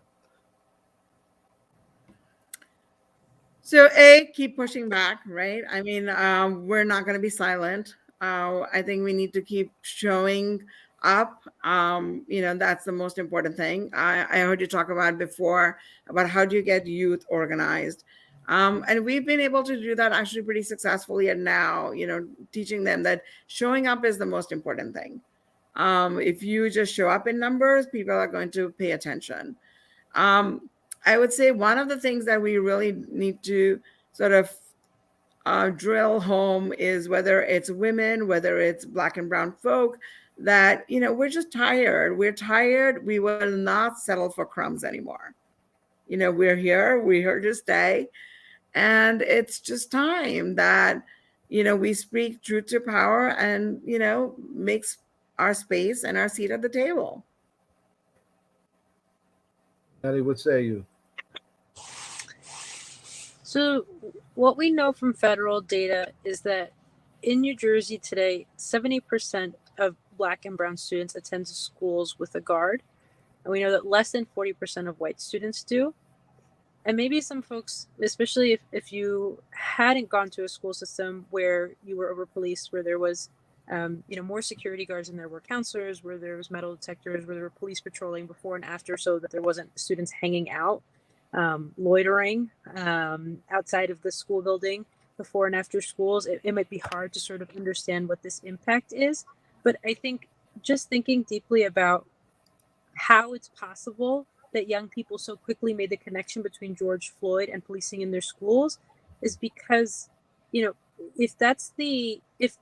if your understanding of police in your world is that they often commit murders against Black and brown people, or that has been your, the way in which that they have risen their name to fame, and you see similar policing infrastructures in your schools, it is not a hard leap to understand how traumatizing that can be. And maybe to even bring it closer to home, in March of 2021, for 4 weeks, every single week, a young person was killed at the hands of the police, right? We started with Dante Wright, 20 years old, who dropped out of school early because the school was under-resourced and he had to complete his GED elsewhere. And there wasn't support for him when, he was also a special needs student and felt like he didn't have those needs met. This following week, Anthony J. Thompson was murdered inside of his school bathroom by the school resource officer because the school resource officer thought he was up to something. And why he was gunned down in the bathroom is still very unclear. The week after that, Adam Toledo was murdered. He was 13 years old. He also had special needs and was very isolated in his school. There were multiple teachers who had reported that, he was looking for love and looking for comfort and found that in gang activity. And the final week of that month, Ma'Khia Bryant was murdered at the hands of police for an altercation that she had with someone else in the household. She had been jumping from school to school and was jumping from counselor to counselor and really not finding the resources that she needed to talk about what it was like to be in the foster care system and to have a mother who was struggling. This is not to say that, because their schools weren't set up the right way, that they found themselves in situations where they were put in police, but these students were not served the way that we expect our communities and our schools to serve children. But the police were ready, right there to serve them and to take their lives. And even if it's, I think it's important to work hard to not try to make the connection for yourself, but to listen to young people when they say that the over-policing is a cause for concern. Mm-hmm. And the second that that expression comes out, that's when we need to sort of call the question to attention, because if it's a concern for them, it's a concern for us. And, the pandemic, yes, all the more reason to talk about, mental health and the importance of mental health and restorative justice practices. But our youth prisons, our adult prisons are overwhelmingly Black and brown because we are policing Black and brown people in our communities and in our schools. And when we don't address the fact that Black and brown people have been hardest hit by the pandemic, not only because of the crisis and because, they were more susceptible to having gotten the virus, but it's also, the civil unrest that went down and the racial trauma. We desperately need to pivot now more than ever to think about how we are supporting students and not further causing harm. It is well documented that over-policing does not build security in schools. It does not build a sense of safety. It does not build a sense of students having ownership of their academic futures. But it is well documented that alternatives to zero tolerance policies like restorative justice practices, mental health training, anger management, socialization in a healthy way, all of those things can lead to better outcomes for young people. And that's what we're asking for. And when people say that Counselors Not Cops is not a reality, it's not the future we're headed, what we're saying back is Counselors Not Cops already exist in many schools. Right. They happen to exist in majority white schools. We're calling for equity and transparency. Right on. Beautiful, beautiful, beautiful. Right, Jonathan, you want to ask our guest our final outgoing special question? But they are both our first-time guests on the show. Well, this is All Politics So Local, America's #1 political hip-hop radio talk show. So we always ask our guests, and actually we do have DJ Rhino on, who can actually ask the question. DJ, the best DJ in the universe, the DJ who I want to hear every week. You have the question? First off, I got to say peace and blessings to the ladies, to our guests. How are you? Can y'all hear me? Yeah, we can hear you. How are you? Okay. All right. So now, basically, the question is, being that this is a political hip hop radio show, we like to ask our guests, who are you listening to, or who do you gravitate to in the hip hop culture? Who you personally gravitate to? It could be an artist, or it could be a group. It could be back in the day. It could be somebody today. Who do you gravitate to? That's an easy one for me. I feel like if you ask young people, we always play Solange at the beginning of the meeting. Anything by Solange. Solange, okay. I would say for me, it's about the beat. So it's about the song. So it could be anyone, as long as something catches my ear, and it's really about having the good sort of hook. I probably the one that I listen to most, I really do like, is Nicki Minaj, but it could be anybody. Really? Okay. All right. All right. That's what's up. Well, it has been a great segment. I'm so glad that you're both on. I do want to add to that. Anything with a feminist note is always up there. So, like who? Name some.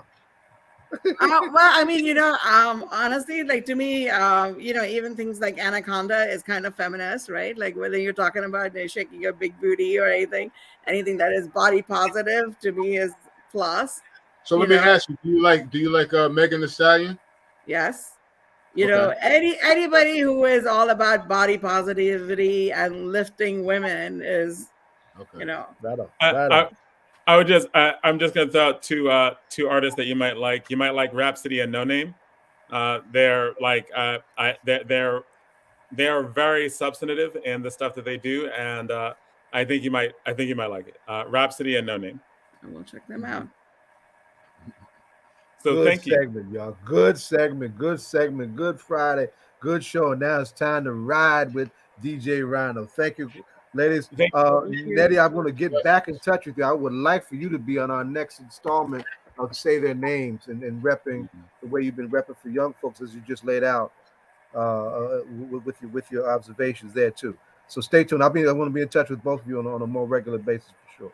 All right. Thank you. Thank you so much. We got an open mic here too. Something coming up. Organize in front. You need to get out. Let me know. You know, you got a mic here where you can sound the drum. Absolutely. Thank you so much. Thank you so much. Thank you. This is really great. All right, take care. Have a good one. So, DJ, how are you? What's going on? All right. How about you? You see what he's repping though. You see what he's wearing, right?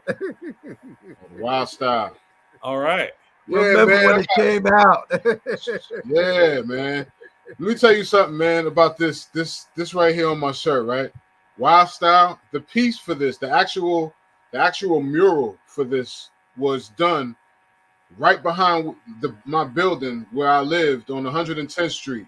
I was living on 110th Street between Broadway and Riverside Drive, between like my ages of like 10 and 12, 10 and 13. Or 14 actually. No, 10 and 13. I was living there on 110th Street. You used to call that part of town Harlem too, by the way. Yeah, I mean, and you know, it's funny. A lot of people wouldn't call it that because it was on the west side, so they try not to call it that until you got to across town on 110th Street, right? Going up, that's when it was considered Harlem, right? But on the west side, some people be like, "Nah, you ain't Harlem. You just uptown," you know. But I remember this piece. Me and my brother Kel, Luz FC. Big ups to my man Luz FC. We used to, we was doing graffiti and stuff. We used to go to the parks and look at the graffiti and stuff back there. And we saw the actual mural that this was on, and it was still fresh at the time because, it was back in 84 when we saw it. Right. And the movie came out around like 83, 84. That's right. So, yeah, so we lost our minds when we went back to the park and saw the actual mural. It was like, oh, snap. And then we brought my man Tame because I had just met Tame from out here from the Artifacts in Newark.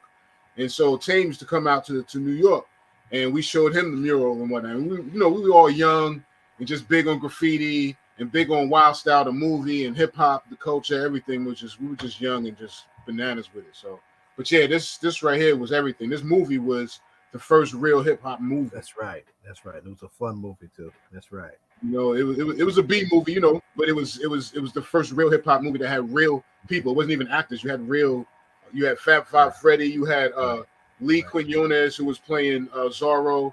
You had the Cold Crush. You had Fantastic Freaks, the Fantastic Five, Busy Bee. I mean, it was all real.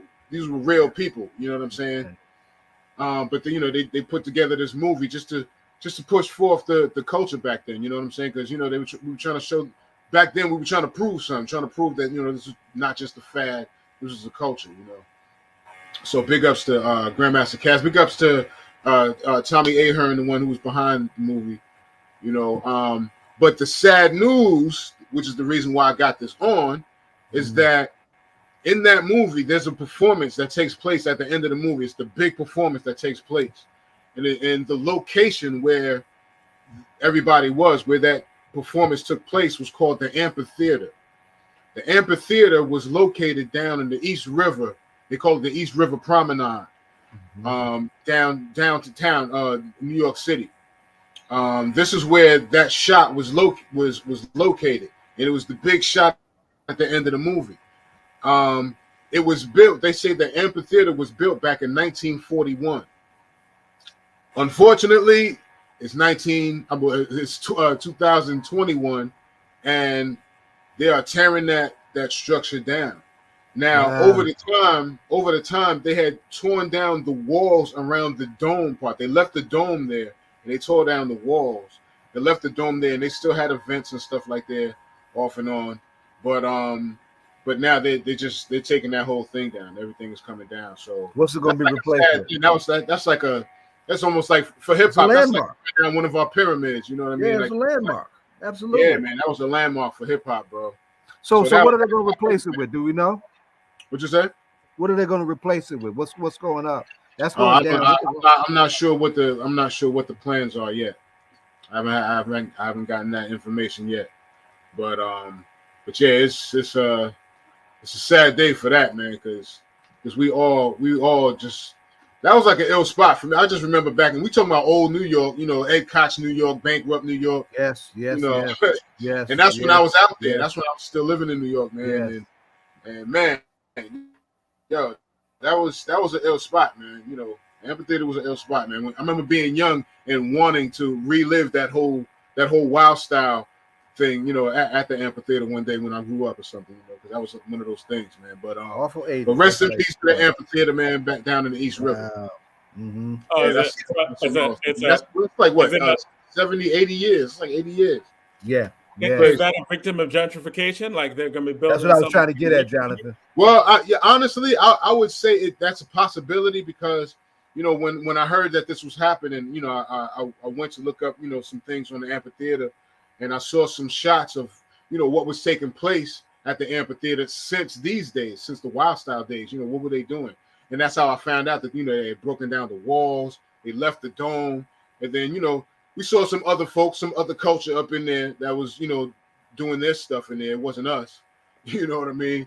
But, you know, they were doing their thing up in there for a while. But yeah, I don't know what, like I said, I don't know exactly what the future holds for that area, for that space. But that would hurt some of us, you know, some of us old OGs from back in the day, man. That would hurt. Now you talk about back in the day, and you talk about, you know, your experience at the amphitheater, but you speak about it generally. Can you tell me about some of the things that happened when you were there, like some of the experiences? I wasn't there personally. This was something that I mean, I've been there, but I wasn't there when the Wild Style scene took place. Right, like you were like 13 or 12, right? It was just for us. It was nostalgia because wow, this was where Wild Style was shot. You know what I'm saying? So but you hung out there, right? But you hung out there later, though, right? Hung out there later, but not when there was any shows going on. It was just hanging out, just going down there. You know, when you young cats and you travel in New York City and you just going places to hang out and stuff. We used to go to amphitheater. We used to go all of the parks in New York City we went to. You know what I'm saying? Riverside Central, all of the parks, Morrison, all Morningside, all of that. We went to all of the parks in New York City back then. Yeah, I was just trying to get you to like talk about an incident, talk about something that happened, like. Oh nah, trust me. This right here on my shirt, this was the biggest thing that ever took place at the amphitheater that ever meant anything to us. You know what I'm saying? There's been reunions that they've had at the amphitheater. They've had Wild Style reunions at the amphitheater since then. Those have happened a couple of times. But you know, other than that, you know, that was it, man. It was always a Wild Style situation. You know what I'm saying? Ever since the movie, it was always going to be a Wild Style event that took place there until it stopped. You know. But so next, another loss, another RIP. This one hurt too, because and what's so wild for me, this was personal. It was kind of freaky, man, because just within the last week or two, I was thinking about this brother a lot, like the image of his face and all. I always remember the chew stick and the hoodie and the bass. Brother Leonard Hubbard, we used to call him Big Hub, from the Roots crew, the legendary Roots crew, the Roots band. Good band. That's a good band. He was the bass player. Yes. For the Roots. Yes. Yeah. And yeah, man, we lost this brother. We just lost him a couple of days ago, man. He was 62 years old. He had a long fight with cancer. And he was 62? He was 62. I didn't even know he was that old. I was like 62. He didn't look that old. I thought he was a little older than me, like maybe like in his late 50s or something. You know what I mean? but I didn't know, man. But that was that one hurt, man. That one hurt being like, from the roots, man. I remember Big Bub, man, because I always loved drums and I always loved bass. So anytime I could see a drummer, I could see a bass player do their thing, I was happy. So to see a hip hop band, this is the roots, and to see Big Bub doing this thing back in the days when they first came out. I remember when they had, they had Organics, but then when they came out with what I considered their first official album, which was Do You Want More. Bub was my favorite. Watching him and watching Questlove on the drums, you know what I'm saying? The bass and the drums for me. And so, yeah, to find out that I didn't even know that he was fighting cancer over that time. Yeah, they said he had a long fight with it. So, so rest in peace, man. Big Hub, man. Big Hub. Leonard Hubbard, who was 62, lost his fight with cancer, man, from the legendary Roots crew. Yeah, man. How does that even affect us? Like, because I know almost every time, right? I mean, recently, right? Like, it seems like so much of this segment is RIP, right? Like, brothers. Jonathan, you took the words out of my mouth. Last week we were giving out 2 RIPs, like Young Dolph and what was it, Slim 400? The young cats are dying and the older cats are dying. The young cats are dying from, murder and suicide, and the older cats are dying from health issues. What do you like? How do you process that, right? Like how do you process like the ways in which that like disproportionately and brothers like going, like when I look at just the people who passed away in my class, right? Like when you graduate from high school, and there's the people who've died have been brothers, right? Like as in one person died from drowning when we were in high school. Other person died from AIDS. We have another person who recently died of COVID. I mean, like it just seems like there's so many different ways in which we disappear. And so how does that how do you process that? Like I process it like this, especially the way you just put it. I process it like this.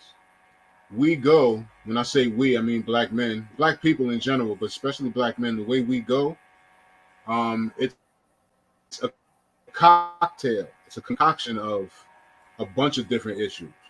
Like we said, we were talking about the young brothers that die either from murder or suicide. We have issues that we talk about all the time on this show as far as what goes on in our community, as far as black on black issues. You know what I'm saying? How we see each other, how we deal with each other, how we handle each other. You know what I'm saying? We have issues to fix there, and so we see that suicide. How do we deal with our emotions? How do our youth deal with their emotions and not knowing how to deal with broken hearts or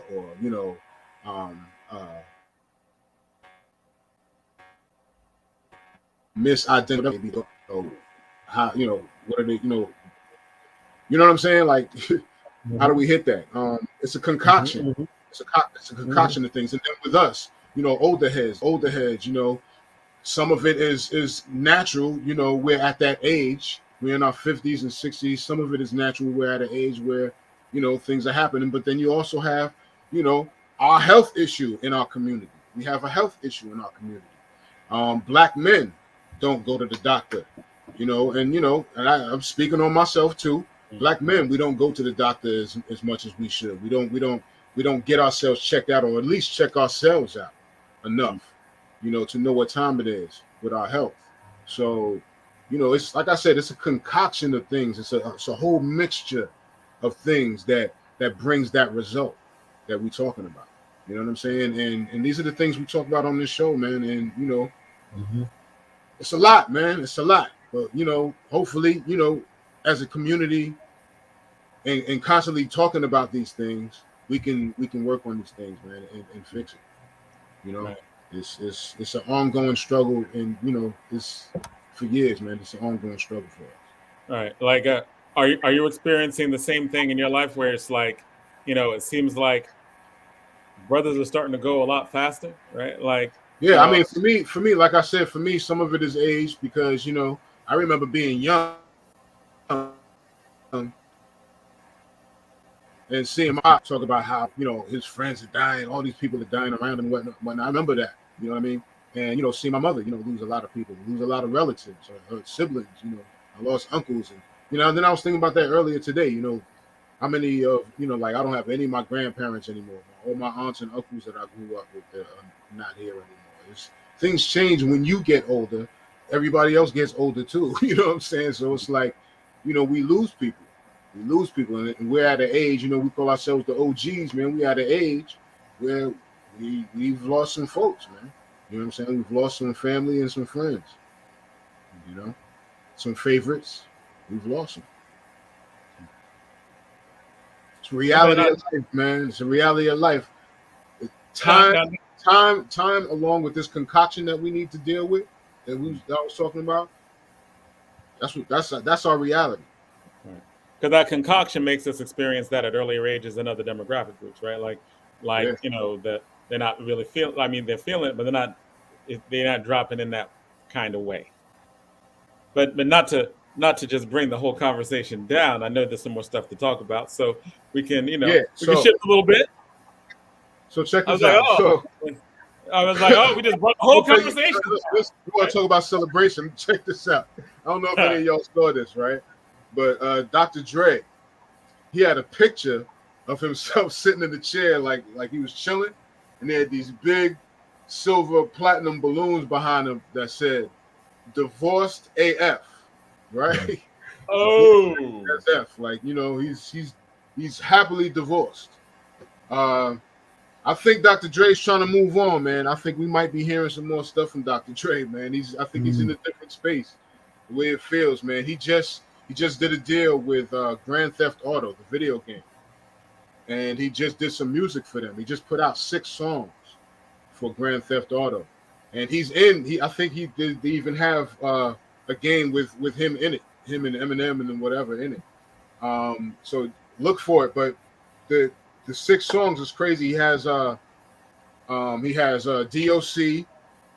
there. He has Eminem. He has Busta Rhymes, Anderson .Paak, and a few others on there, man. He's doing this thing on these 6 songs. It feels good to hear some Dre stuff. And, you know, a lot of times, you know, especially nowadays with the internet and all of that, you want to make sure that what you're hearing is official. Is this really Dre? Or is this, you know, is this really something that he's putting out? Or is this something that somebody put together? Or, you know, whatever.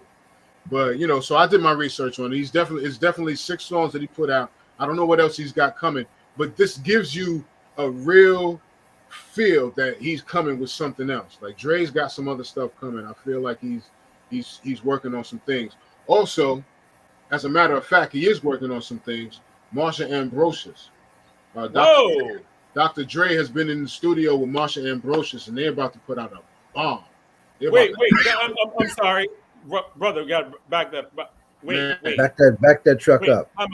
Time out. Poetry's Marsha Ambrosius. So Marsha Ambrosius from Poetry fame, like that wonderful smooth voice of Marsha Ambrosius, with the beats and production of Dr. Dre.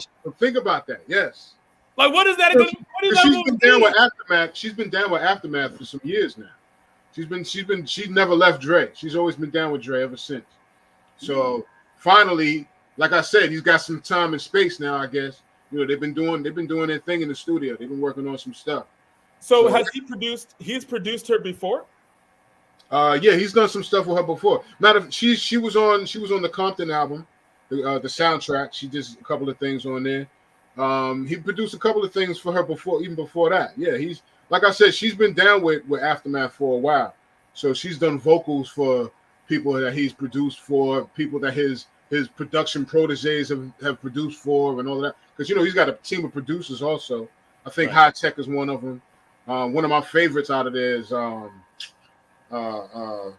Dem Joints. Dem Joints is one of my favorite producers out of his camp. But yeah, man, Dre's working, man. Then I don't know if y'all heard the news before about he's supposed to be doing the Super Bowl halftime coming up. Yeah, it's going to be huge. Yeah, huge. Yeah, we're talking about Dr. Dre, Snoop Dogg, Kendrick Lamar, Eminem, and Mary J. Blige. for halftime for the Super Bowl coming up. That's what's coming up. So For the Super Bowl, I'm looking forward to it. That's all I can say. I'm looking forward to that. That's is that's that a the Jay-Z halftime I thing? can check in for. So was that a Jay-Z thing? Like Jay-Z was producing Yeah, things for Memphis? Absolutely. Jay-Z's responsible for that lane being opened up like that. Yes. Right. So now we're like, yo, who Colin who? The Netflix Yeah. dude on Netflix? Yeah. The Netflix dude? Did you, speaking of Jay-Z, Rhino, did you see that the Emmett Till movie is coming out, and that's a Jay-Z Will Smith project? Did y'all see that? I think I saw a couple of things. I didn't see any clips yet, but I think I saw an article. Or something. Yeah, it looks so powerful. Yeah, Did but it's a Jay-Z. Harder They Fall? Did y'all see The Harder They Fall? No, what's that? That's What's also that? a Jay-Z movie. That's a Jay-Z movie, and Okay. what's his other brother's name? It's Seal's brother, actually. Is a director who helped direct the movie. But it features Idris Elba and Regina King. Oh, that's the Western, the Black Western. Yeah, the Black Western. Yeah, that okay. joint was hot. That joint was real dope. The only thing I don't know if I mentioned it in one of the other shows in the past, but the only issue I had was who they casted for Stagecoach Mary. You know, Zazie Beetz? You hating on Zazie Beetz? She's a dope sister, man, but that was the wrong role for her. They could have gave Regina King that role to play that. You know what I mean? Well, what is your protest against? Why not her? A bit better for that. Say that again. Why not her? Stagecoach Mary was a dark-skinned, heavy-set sister who looked like she didn't play no games. They could have got somebody that looked. I mean, the sister that they got was light-skinned and frail, and very, very opposite of what Stagecoach Mary really was. I thought they could have at least met it. Casting. Okay, yeah. Wait, hold up. Rhino, I'm just gonna ask this question. If she was Jonathan Major's love interest in that, right? Mm-hmm. So that's what I thought too. They had to do that. I'm just saying. I know because they wasn't gonna have.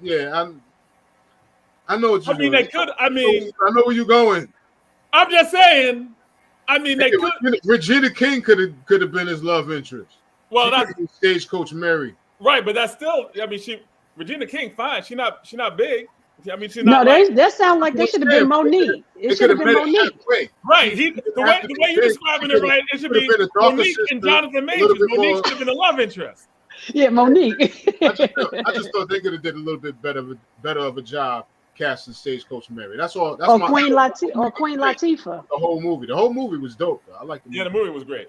Yeah, like it was a great. Okay, so here's the only thing about the movie that I was like, okay, so even though the movie is not to be taken seriously, it's just fun. It's just pure fun. You see, basically the movie's like you see a bunch of beautiful black people on film, and this action movie, and it's a good plot, but I thought a little too much about it, and it was like, why again the villain is trying to put together a little black nation, and he was trying to the villain is trying to do like black unity, and he's like, we need to get this land before the white people gentrify it, and he's the villain. And why do they give that credit to the bad guy? And also, the whole thing was let's blow it all up, even though it's supposed to be like, this utopia they want to build. The villain's like, let's build a utopia for black people, and then they're like, no, but you killed my father, you gotta die. It was like, well, so even back in the Wild West, we couldn't get it together. We couldn't get it together even the Wild West. The Wild West, man, Jay-Z, he's supposed to be about black money. He's supposed to be about, and we can't, you can't be like, yeah, you killed my father, but we brothers, right? We relate, we brothers, but the only reason why I'm doing a spoiler, my bad for the spoilers, but it's been out for a long time, so if you haven't seen it, well, bump you then, right? Like, you weren't really interested in it anyway. This thing came out in November, right? So you'd be like, oh, no, you spoiled the movie. I was like, you weren't really, I think a certain amount of time passes, you can't be like, don't spoil the movie. You'd be like, too bad. It's Netflix. You should have watched earlier. But And one yes, more thing. And Zaid, did you guys hear that the King family wants everybody not to if the Voting Rights Act is not passed, they do not want anybody to do voting celebrations on Martin Luther King's birthday. They don't want No, any not yet. celebration. Yeah, no, well, there's nothing to celebrate because the rights are under siege. They were That's also what talking so about what the they King were also family go ahead, I'm yeah sorry, go ahead. they were also talking about they're going to be engaged in doing protest marches on bridges. They want to promote the idea of building bridges, and it's important, when you're trying to rebuild a movement, is to build bridges, right? So that was the thing to do that they were talking about. Yes, I'm looking at that. So maybe we can talk about that in depth next week. But I heard them talking about it on Al Sharpton. But they're going to, like you said, the King family and clergy will be coming together to do some social action to have I have people been not do I have made anything on MLK Day yeah if the Voting Rights Act's not passed. yeah, and the likelihood of it not being passed by then is considerable too. So we need to get ready to hit the streets, right? They, I made it. I'm trying to think of my brother's name, but Black Voters Matter. I've been trying to get them on here, right? But they have been, they were on their tour when I made contact with them, and they have had this long-standing protest that's been going on at the White House around this very issue, right? And of course, Donna, you lifted up, what Joe Madison has been doing with his fast, right? So that's a very, we're at the crossroads. What's happening, coming at the And end of this shout going out into and, sh- 22 is and, sh- heavy. We and get ready shout for out to the 22 young elections. people. Shout out to the young people who invited Joe Madison up on the hill and kind of honored him for and joined him in fasting and doing their for the Voting Rights Act. So this is taking on momentum of its own. So shout out, and it was a It whole group should. of young people. So It and he should, met him on absolutely. the hill. Yeah. It should. We ought to try and get him on. Yeah, I was talking about trying to get on We Loretta Ross Yeah, we as should try to get that the same weekend as Congressman. Yeah. yeah. Now, Good. as we begin to wind down, Rhino started talking about losses, right? Uh,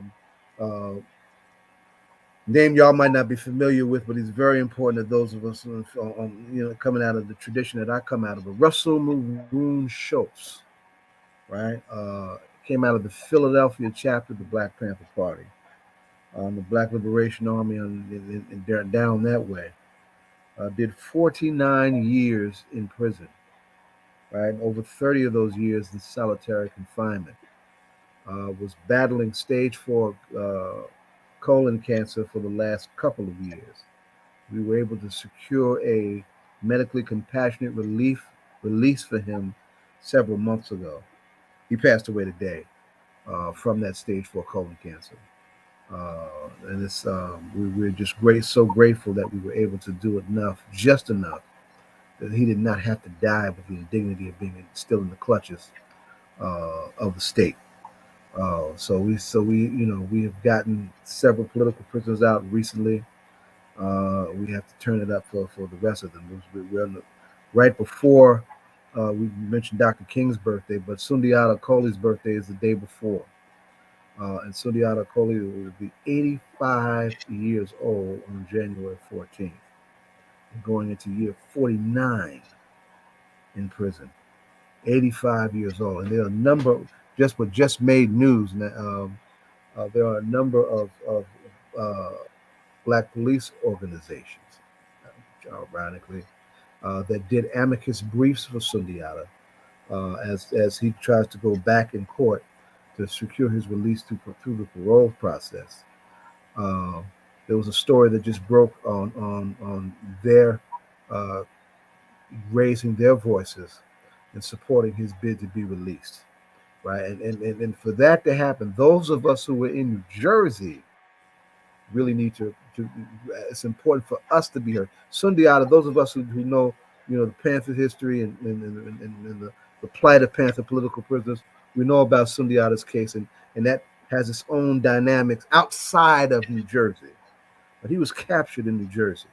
He was a part of what happened on that turnpike back on May 2nd, 1973, that killed Zaid Shakur, that killed another state trooper, Werner Foster, that almost killed Assad, that almost killed him, right?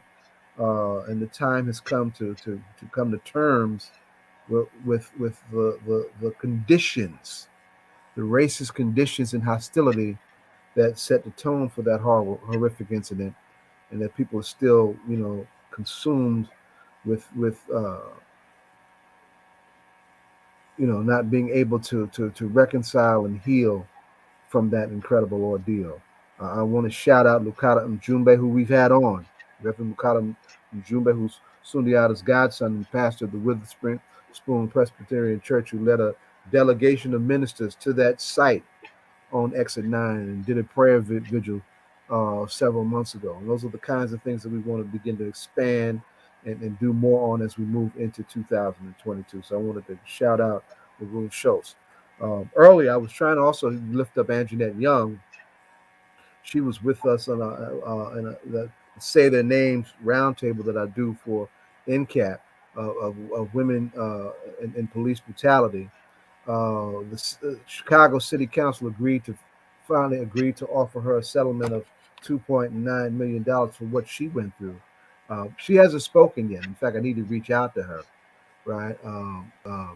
Because she actually, her case exposed an ugly wave of no-knock raids in Chicago that have been going through the Black and brown community for the last several years. A lot of them just bad raids where they just had, like her in her case, wrong address, right? She could have been another Breonna Taylor, right? I just wanted to lift that sister up for what she went through and is still dealing with in terms of what that has done to her, in terms of how it traumatized her and how she's had to live with that trauma. And I'd like to be able to get her on at some point also. She's a brave sister. Sisters are changing the face of social work in this country, right? And we've had a bunch of my daughter's one of the lead ones out here doing that. And this sister, in spite of her pain, in spite of her trauma, in spite of her ordeal, has been still mentoring young men and women going into the field, even though she can barely work herself. And we hope she can get back to the point where she can do that. So I wanted to lift up Sister Anjanette Young from Chicago. You're right. You're muted. You're muted, Jonathan. I always do that. I always forget muting and jump back in. But I know we're getting ready to close out. I just want to ask Donna, DJ, Zaid, what do you have to part us with? Well, go ahead, Donna. I just want to say that we will be on through the rest of the year. That's the consensus. We will be on through the rest of the year, so we can let our audience know. Yes. Mm-hmm. Yep. The Christmas Eve and New Year's Eve, and we have a great guest, and we have on Leroy Jones for New Year's Eve. Really? You're gonna come on New Year's Eve? Gonna come on New Year's Eve for end of the year wrap up in politics. It's gonna be nice. Okay. All right.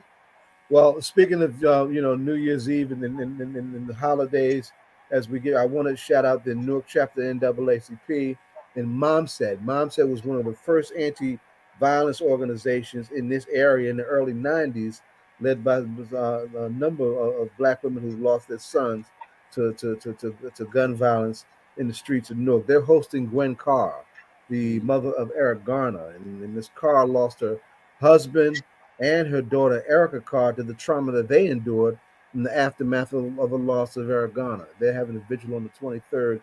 That's virtual. I want folks to look for that. It should be live on Facebook on the Newark NAACP page. Right? Kwanzaa season. The city's Kwanzaa is December 28th. I'm trying to work out a surprise for a special elder legend in town. I'm not going to say anything yet until I can get everything in place. But look forward to that. The People's Organization for Kwanzaa is going to be on virtual this year. It's going to be on the 30th. And I want to talk to I'm trying to find out the details of Refil's Kwanzaa. That's also going to be, of course, during the week. That is Kwanzaa from the 26th to January 1st.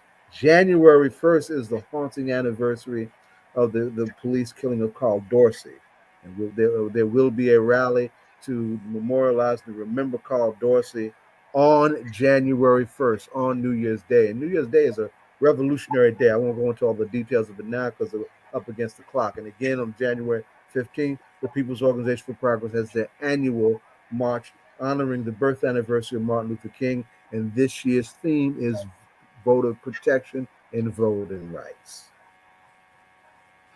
And DJ Rhino, we are right at that time. And DJ. So tomorrow, of course, check me out as usual, 3 p.m. twitch.tv/Rhino CMZ. I'm gonna be there for the shake up with CMZ at 3. Also, we were talking about the holidays, Christmas Day and New Year's Day. I'm still gonna be doing the shake up. Christmas Day, 3 p.m. Saturdays, yes. I'll be there Saturday, yeah, and then New Year's Day, Saturday, I'll be there regular time, 3 p.m. Christmas Day, I'm doing James Brown all day. We're doing goodness. Definitely tune in Christmas Day. I'm going to be there New Year's Day, and I'm going to be there tomorrow. Again, that's twitch.tv/Rhino CMC, 3 p.m. every Saturday. You don't stop. Make it that's funky, another week. Baby. Politics are local. And we so are you going to make it like James Brown and then do some of the songs that like the rap songs that were mixed off man in hip hop? Yeah, are you going to do that? I'll be honest with you. Okay. When we go into James, we ain't got time for who sampled them because we going James all the way. We going James all the way. Right, and we are closing out this whole segment, and I'm just saying, like, knock it off, Jonathan. We'll see. Oh, I mean, you just got on, Donna. you know how she do. She be getting better late, but here she go. All right, so all right, so that's another week. All Politics Are Local, America's #1 political hip hop talk show, and be careful, be safe. But we will be here next week and the week after that. And you don't stop. Peace.